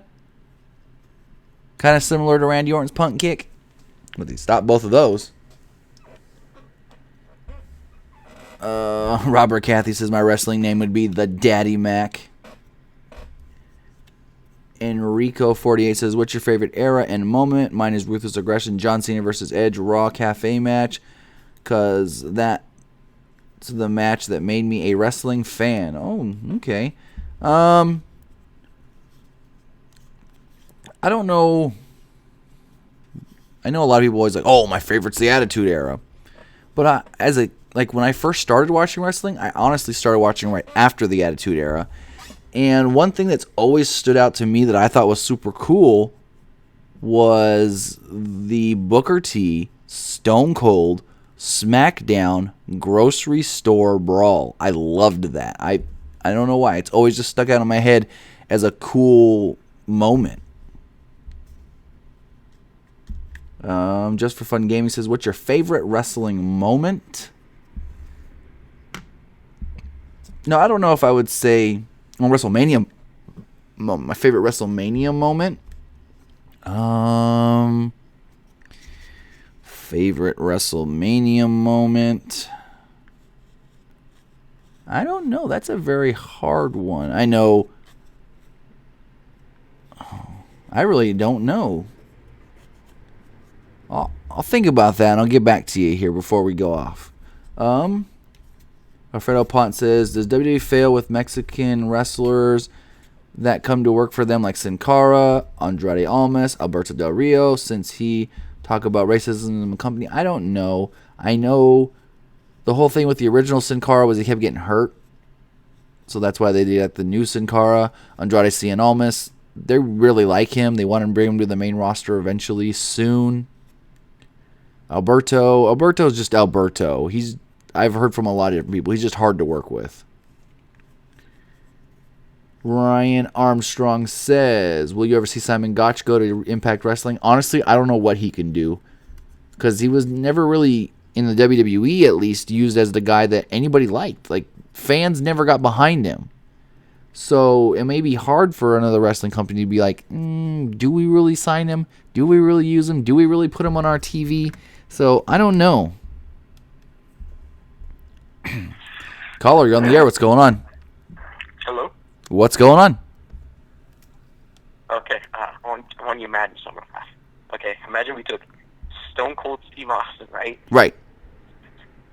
And a really big bottle of Sriracha. All right, we're not taking calls anymore tonight. Because I don't know what's going on with these people. But if you don't want to stay on topic, we're not going to take calls. It's just that simple. So, let's see. Enrico says my WWE name would be Eric Evans. Nice. Trey Boyd, why did the stipulation for Roman vs. Undertaker get changed last minute? I honestly don't know. I'm not even sure about that. Things change last minute all the time in WWE. Like, take the Superstar Shakeup, for instance. AJ Styles was supposed to come to Raw. And then last minute, they said, never mind Bray. Also, I heard that Mickie James coming to Raw was a last-minute decision as well, because they were originally going to bring Carmella over from SmackDown Live to go to Monday Night Raw. Michael Lopez says, have you kept up with CM Punk in UFC? Are you a UFC fan? Oh, yeah, I watch UFC all the time. As far as CM Punk in UFC, he still wants to fight, but I haven't heard anything on the UFC's end about wanting to use him again. I have no clue if they want to use him. I have no clue if they have interest. I think, don't put him on another pay-per-view. Don't worry about that. Put him on like a Fox show. See how he can do on free TV. If he can pop a good rating, because we know he did a decent number on pay-per-view. So use him to pop a good rating on TV. I don't know if he can win a fight. I don't know how he's progressed since the Mickey Gall fight, but as far as him fighting again, I know he wants to. He wants to fight again, whether that be in the UFC or not. I know he's contracted to do, I don't know how long his contract is. I don't know if it's if it's for a number of years or a number of fights. I know usually it's for numbers of fights. So we'll have to see, because if they release him, then Bellator could sign him up and just find him a no-name to fight.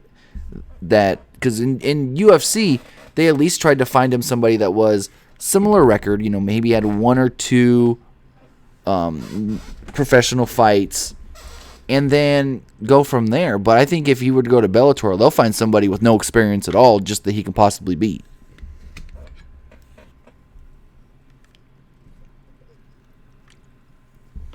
Trey Boyd says Punk needs to go on the Ultimate Fighter. I mean, that's what they should have done, because if you remember, Kimbo Slice wanted to come to the UFC, and Dana White was reluctant, and then said, you know what? If Kimbo really wants to come to the UFC, he needs to go through the Ultimate Fighter first, and he did. Kimbo was on the Ultimate Fighter, didn't go far at all, but they still signed him to do like 2 or 3 fights. He didn't do too well, and then he went to Bellator, and unfortunately has passed on. Canuclo, I hope I said that right. CM Punk needs to get some wins on Bellator first. I mean, I can honestly see Bellator signing him if his contract ever is, done with the UFC, and then finding him some no-name with absolutely no experience for him to beat. All right. Let's see. If you guys got any more questions, that's going to do it for the Raw review, though. I mean, they did that ring explosion spot. I saw it coming about halfway into the match. We knew it was going to happen once they went to the top rope the first time. They weren't going to just go up there to go up there. No, they were going to do that spot, and they did that spot. So, let's see.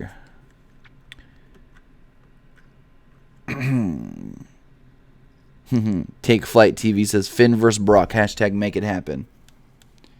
Enrico48 says, do you think if Conor McGregor goes WWE, do you think they would put him as a superstar or try to fit him in the cruiserweights? To be honest, I don't think Conor McGregor will ever go to WWE. If you see Conor McGregor in the WWE, it's going to be like some one-off appearance. They wanted him to make an appearance at WrestleMania, but because he's trying to get ready for the Floyd Mayweather boxing match, he turned him down. UFC said they would have allowed it, depending on what it was. Most likely they would have allowed anything because they weren't going to do anything that would hurt him. So, Speedo Canelo, do you see AJ Lee signing on Impact? No. She doesn't want to wrestle. She said she's doing her book tour, and she said every time she gets this question, which she gets almost every day, I don't want to wrestle right now. She says that she's happy being home, happy with her book, happy being on her book tour, signing autographs, signing her book, and it's not even that her husband is CM Punk. It's that she's just happy being, I guess you could say, retired. Will she ever come back? Maybe. You can never say never. But as far as right now, she has no desire.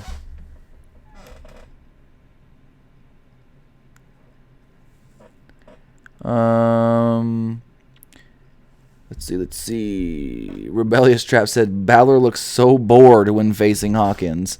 Well, he knew it was going to be a 30-second match. That's what it was. Michael Lopez says, wait, why did AJ Lee leave WWE? She was just ready to go. She was over it, I guess. What was it? Her last match, I know she wrestled. She teamed with Paige to take on the Bellas at WrestleMania 31. I think she maybe wrestled one or two other matches after that. And then I believe like her contract expired and she just didn't want to re-sign.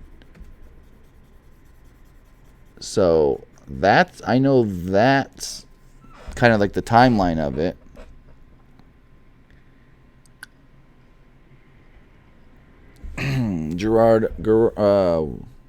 Wait. Okay, Gerardo Mendoza says, since you're a martial arts fan, what's your opinion on McGregor versus Mayweather? Okay, now here's the thing. It's going to be boxing rules. So for sure, that favors Mayweather. If it was like a mixed kind of thing, you know, boxing and MMA rules, then you wouldn't really know who's going to win. But if it's just straight up boxing, I for sure think Mayweather's going to win this. David Lavery, can you answer? No, I'm not taking calls. Guys ruined it already, so we're not taking any more calls tonight, unfortunately.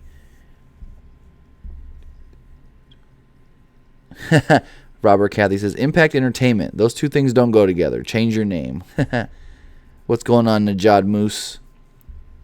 Jordan Mollett, do you think Raw was a good one? It was all right. I'll give it a 6. 6 out of 10.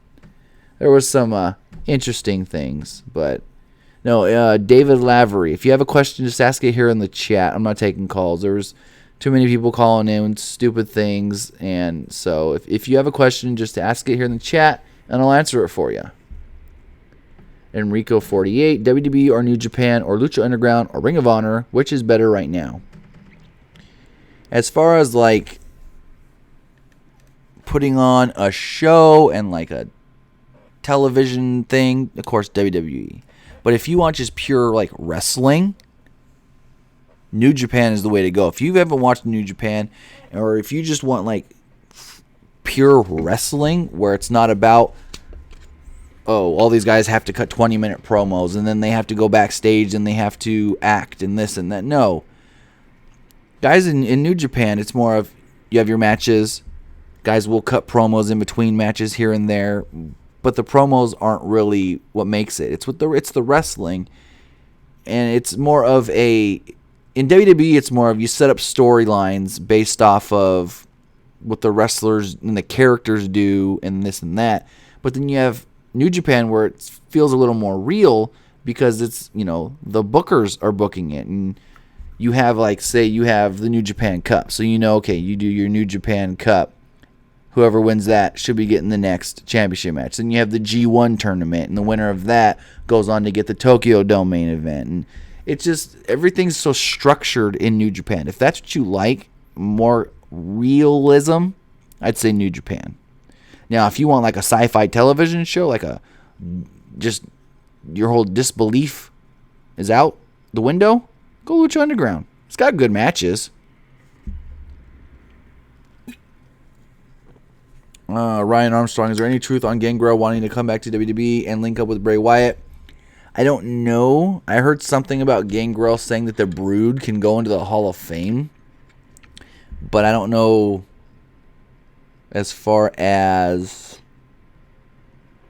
him coming back and wrestling. I know Gangrel, I know he's a director of pornography. He directs porn, which is like, wow. But David Lavery, why was Roman Reigns not on Raw? Because Roman Reigns is quote unquote hurt. Roman Reigns has a separated shoulder, has bruised, cracked ribs, has internal injuries. That is why Roman Reigns was not on TV tonight, because they're trying to, he got beat up by Braun Strowman last week. Yes, he worked the house shows this weekend. But we're not supposed to know that as fans. We're not supposed to know that Roman Reigns was at the house show unless we were at the house show. Again, you got the 3 million people watching Raw. So maybe 3,000 saw him at the house shows. And so we're not supposed to know he was at that house show. And honestly, I talked about this on Saturday. Like, if he's hurt and you're going to keep him off TV, you need to keep him off the house shows too. So that way, it's just continuity, consistency. Yes, it's scripted, of course. But if they're trying to make us believe that he's got these actual injuries, that's why you keep him off TV. That's why you keep him off the house shows. That's why you keep him out of the ring. But yeah, Roman. Let me see something. I know Roman was advertised to wrestle tonight in the dark match. But to be honest, if they imploded the ring, maybe they weren't doing a dark match. Yeah, I don't see anything as far as a dark match taking place tonight. So this is funny though. Matt Hardy sent out a text after Raw saying the ring is #broken. I can relate. That's a good one. Robert Cathy says Gangren's theme is my ringtone. Nice. Enrico says yes, he was on house shows, so it's all planned. Oh, of course it's all planned. It's professional wrestling. Michael Lopez, is Kurt Angle going to fight again? All depends on if he can pass the WWE medical testing. If he can, then yeah, they'll have him wrestle 1 or 2 more times. If he can't, then he's just going to stay as the GM, and they're not too worried about that. Alfredo Pont says, whatever happened to Chris Wildcat Harris? Was his career over? I don't know. So Chris Harris got big in the early days of TNA. Him and James Storm were America's Most Wanted. An amazing tag team. Then they linked him up with Jeff Jarrett, and Jeff Jarrett has a little faction going on. He had Gail Kim by his side, and it was cool. And then Chris Harris leaves TNA and shows up in WWE as Braden Walker. He was a little out of shape, and you couldn't hack it in WWE. They put him on the main roster right away. And then they released him. And I haven't heard really. I think he came back to TNA for a short little stint. But other than that, I haven't heard anything on Chris Harris in years, to be honest. Michael Lopez says, who should he fight? Who should Kurt Angle fight? Maybe Triple H? Have a good match with Triple H. Have a match with The Miz. Have a match with AJ Styles, because if you've ever seen an AJ Styles Kurt Angle match in TNA, those matches were money. Or no, it was even more money. Was Kurt Angle Samoa Joe, Kurt Angle's first feud in TNA. David Lavery says, well, first let's go to Tim Boyd's question. Tim Boyd says, do you think Nakamura will hold the WWE title by the end of the year? I think it's possible, but I don't see it happening because I think Vince is going to want to wait on that and see how Nakamura actually does on the main roster as far as the crowd getting behind him.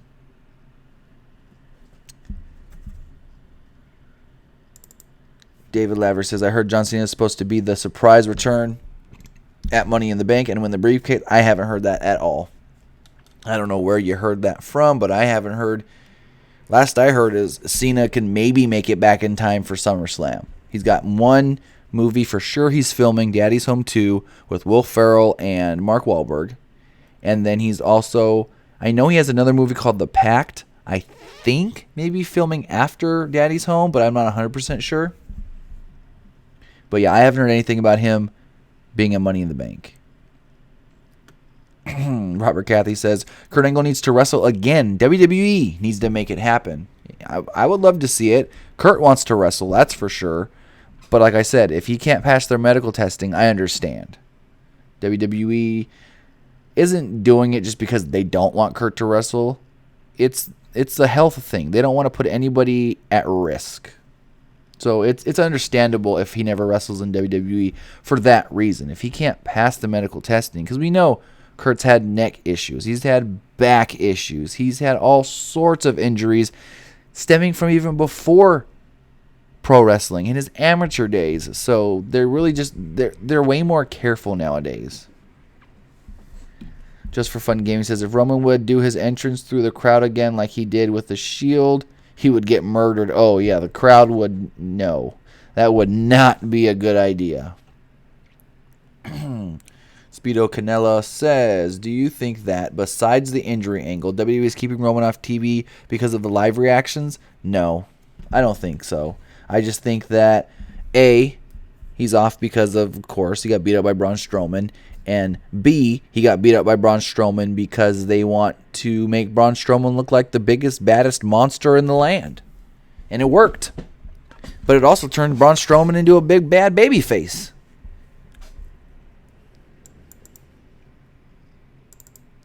Enrico48 says, why did Anderson and I think he's trying to say Luke leave New Japan? If they knew New Japan was better for them, why don't they just go back? Well, they can't go back now. They've signed a contract with WWE. I don't know exactly why they left. I mean, Gallows, he's been in WWE before. If you don't remember, he was Festus, and then he was Luke Gallows with CM Punk in the Straight Edge Society. And I mean, WWE must have offered them a good deal. Signed him from New Japan. AJ was already coming. They're really, like, legit close friends with AJ. They're really, really close with Finn, so maybe Finn talked him into it as well. I don't know exactly the whole story behind them, why they left New Japan, why they decided to come to WWE. I don't know. Take Flight TV, WWE needs John Cena heel turn. Yes, they do. John Cena heel turn would be great. I mean, you got the perfect time to do it when he comes back because he's going to be off TV for 3-4 months.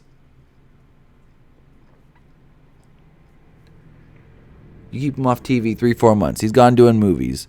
Then he comes back. He could be a heel. He doesn't have to be the rapper, but he can be like, well, no. Because then that'd make him too much like The Miz. Because I'd say you have him come back as a heel as like, oh, yeah, I'm the big movie star. I've gone all the time making movies, making more money than you, and I'm better than everybody. But then that makes him kind of like The Miz. So I don't know about that. But yeah, there's ways to make John Cena a heel that would work. Trey Boyd says Nakamura as a Paul Heyman guy. Ooh, very, very interesting because Nakamura can speak English. He can speak it well enough. But if you want like those longer promos, that may be a good idea. Khalil Bama 311. AJ should get the SmackDown briefcase. That would be a good idea. But I think by then, AJ may be challenging for the title. So, let's see. Backlash, he's going to challenge for the U.S. And then after Backlash, he should be challenging for the WWE Championship. And that should be Money in the Bank. So Money in the Bank, we might get AJ challenging the title of Money in the Bank, so he can't be in the ladder match. But things can change. Ryan Armstrong says Chris Harris did appear in WWE briefly as Braden Walker. Yes. Why did WWE not want him long term? They just didn't like him once they signed him. He showed up out of shape. He couldn't really work as well as he was in TNA, and they liked his stuff in TNA, so they signed him, and I don't know. He just, for some reason, showed up different than what he was doing in TNA. Enrico says Kurt can't pass the neck. Can't pass. He nearly broke his neck with Cody and What Culture Pro Wrestling, so WWE is scared. I mean, we'll have to wait and see. He thinks he's going to be fine. Rebellious Trap. Any news on Kelly recently? Nothing. She worked an Access signing. Like, everybody thinks Kelly's coming back, but she's not. There was a rumor before Mania that she signed a 3-year deal, and she didn't. The only thing was that she signed... WWE, she didn't even sign anything, I don't think. WWE brought her in to do a signing at Access for WrestleMania weekend. They did the same thing with Eve Torres, and that was it. Canucklo says, please no Hollywood Cena. Stop the Wand. Do you think Little Miss Bliss wins at Payback? I mean, once I saw Alexa Bliss win that match tonight, that was one thing that popped into my head because first off, where is Payback taking place? San Jose, California. Who is from San Jose, California? The Raw Women's Champion Bayley. what happens to people in their hometown? They lose. So I was kind of thinking maybe they do give Alexa Bliss the title. Maybe they do take it off Bayley. But then at the same time, that kind of hurts the plans for Bayley versus Sasha at WrestleMania. And then then here's the issue. Okay, you say, well, or not WrestleMania, but SummerSlam. You say, okay, SummerSlam's not till August, so you can put the title on Alexa and get it back to either Sasha or Bayley by then. Yeah, but then you're playing hot potato again, what everybody hated last year. You don't want no more hot potato. So, yes, it did cross my mind. Like, it was one of the first things that crossed my mind when I saw Alexa win that match, get the title shot. But then at the same time, I did think about the whole, well, the long-term plan is Sasha Bayley. They don't want a hot potato. So,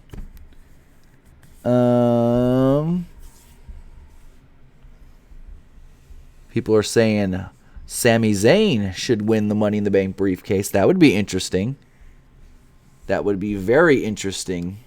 Be something different, because think about it. Who was the last baby face to actually have it? Well, hold on. Dean Ambrose, but you almost can't count that because he had it for like less than 2 hours. Before that was Sheamus. Yeah, I mean, I can see it working, but at the same time, I don't see them wanting to give the title to Sami Zayn. Enrico48, no, Alexa won't win according to Sportskeeda. Bayley will keep it till SummerSlam. Don't always believe Sportskeeda. I've had some issues with them as far as them not being 100% factual. But yes, that is true, though. That's one that is true.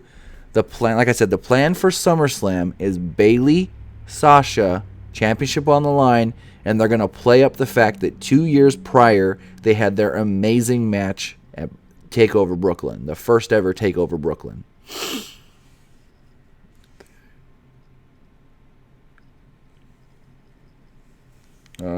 Trey Boyd says, WWE will lose viewers so fast if Bryan went to New Japan Pro Wrestling. He could. Daniel Bryan's contract expires next year.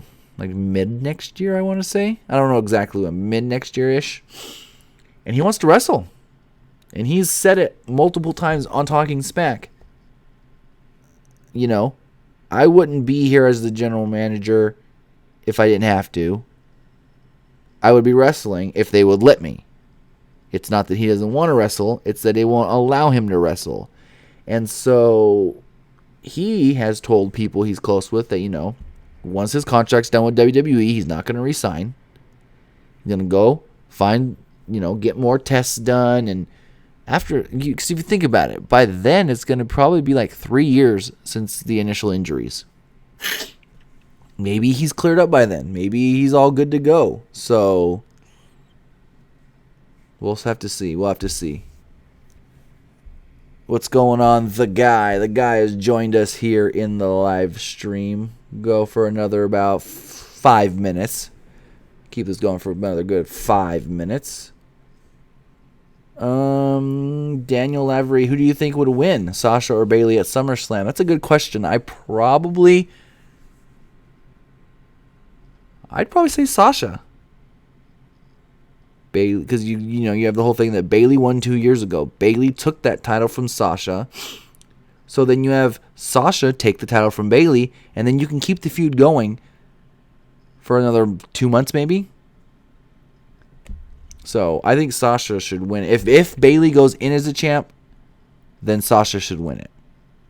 Well, no. Either way, I think Sasha should take the title from Bayley. It's a long enough time from when she had the title last, because she hasn't had the title since December. So you go all the way from December to August. I think it's perfect. She hasn't held the title in a long time, or in a while, like 8 months. So that's what I would say. Give the title to Sasha. Bayley holds it from, what would that be? February to August. February, March, April, May, June, July, August. So, yeah, Bayley gets a 5-6 month run with the title. Yeah. I think that's right about perfect. You're not playing hot potato. You're getting, like, legit 5-6 month title reigns, which is perfect. So, yeah, I think if Bayley holds on to that title till Mania, or till SummerSlam, then boom. Rebellious Trap. Is Bad Blood coming back? There was a rumor they were going to bring back the Bad Blood pay-per-view, but I heard that it was false information. So they're not. The guy says CM Punk and Impact. No, CM Punk does not want to wrestle.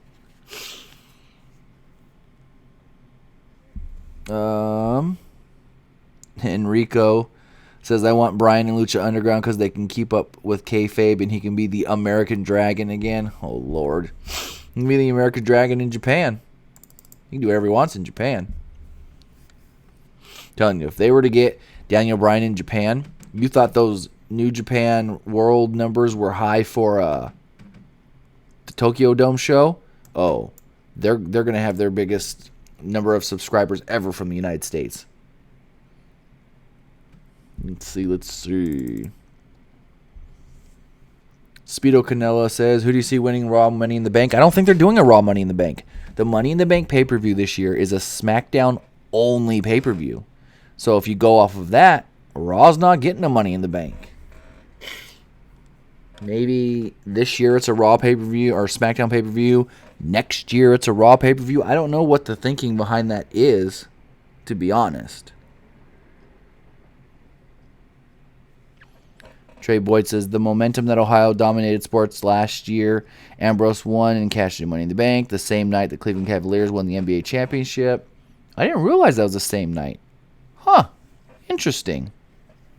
But, all right.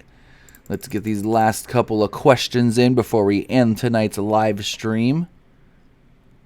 Nam Gupta, I missed Raw tonight. How was the show? Is it rewatchable? Just watch the main event. Everything else is just whatever. I mean, Jericho had an okay match. Jeff Hardy Cesaro had a good match. The Raw women's. Excuse me. The women had a number one contenders match. It was a 4-way. Nia, Mickey, Sasha, Alexa. I liked the match. But as far as, is it rewatchable? Just watch the main event. Ryan Armstrong, where do you see Jack Swagger wrestling next? Impact Wrestling, New Japan, ROH. I can maybe see him going to Impact. I can see them doing something with Jack Swagger in Impact Wrestling. David Lavery, who would John Cena face at SummerSlam if he returns? That's unknown right now because we're going to have to wait till Backlash and beyond to even see what the direction will be for SummerSlam. Ruben is trying to say Bad Blood in July. No. I know people are trying to say it, but that was false information. It's not true. Bad Blood is not coming back. Actually, if you look at the WWE, let's pull it up right here. WWE schedule 2017.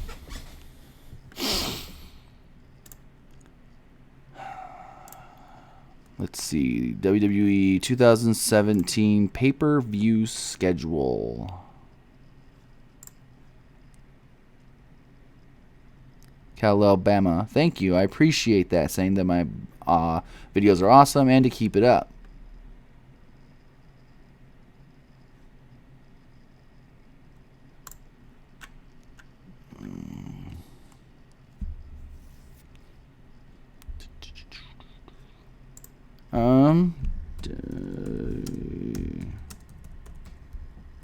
Let me see. Because last I was told, Bad Blood, the Bad Blood name was actually false information and it wasn't happening. But let me see if maybe WWE has changed that and they're going to put it up on, maybe it's up on WWE.com.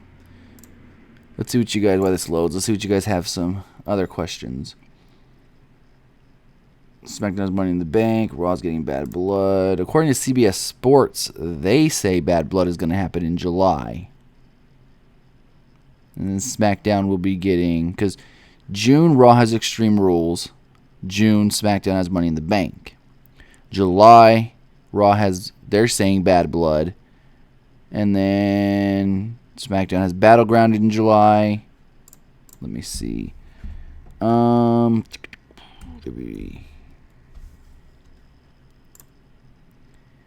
Okay, so Bad Blood.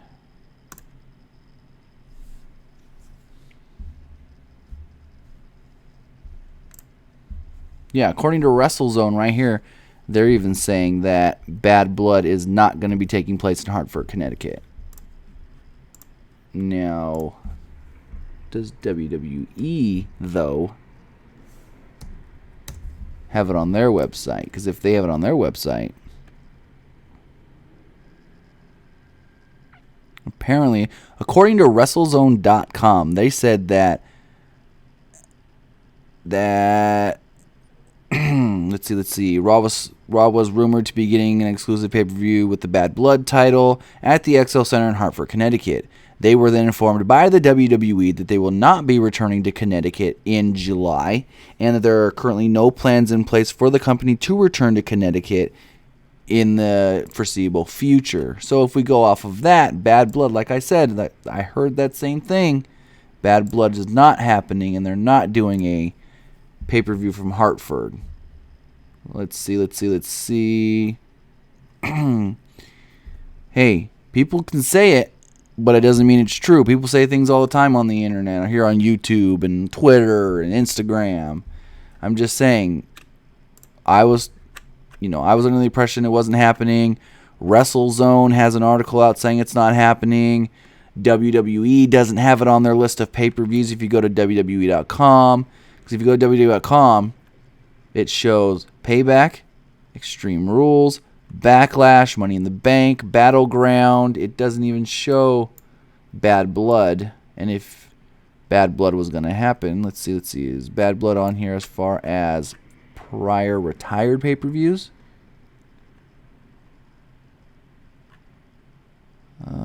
Bad Blood's not even on the list of retired pay-per-views. Wow.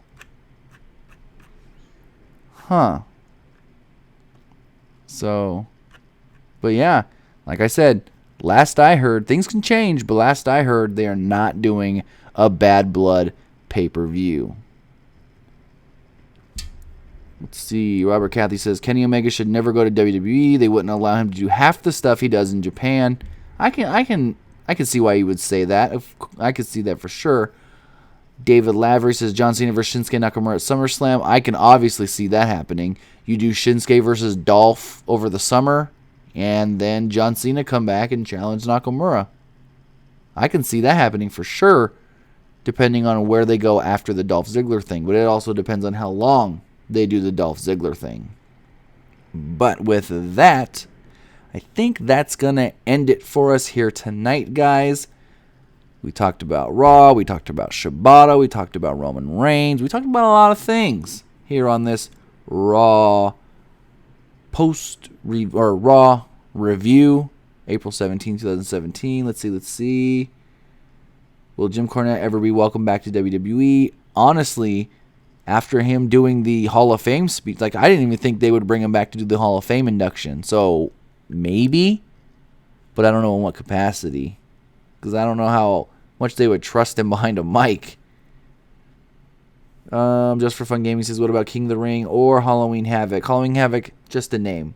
King of the Ring, they've tried to do it over the last couple years, but there wasn't much interest in it. They tried to make it a network exclusive thing on random days, and no. Next for Dillinger, I don't know. I've heard nothing about what they're going to do with Ty Dillinger on SmackDown. Ruben says to take over to Cabo. What? To take over to Cabo is on Saturday, Payback, and Sunday. What? Anyways, that's going to end it for us here tonight. here on this Raw review live stream. Thank you guys for everything. Thank you for being here. Thank you to you guys that had actual calls, that had actual questions and comments about Raw tonight. I think tomorrow night we'll come back on here and do a SmackDown review about the same time as we came on tonight. If people can be cordial, we'll try to take calls at first, but if I have to shut them down, I have to shut them down. So, again, I want to say thank you. I'm going to do something a little different that we're going to do after every live stream now. I'm going to roll some credits. Just a way for me to say thank you to you guys. Thank you to everybody who's donated to Pro Wrestling Unlimited. And have a good night. Again, like I said, we're going to be live again tomorrow night following SmackDown, probably around the same time, 9 p.m. Pacific. So everybody have a good night. And if any news comes out between tonight, tomorrow, and SmackDown, we'll have it for you right here on Pro Wrestling Unlimited.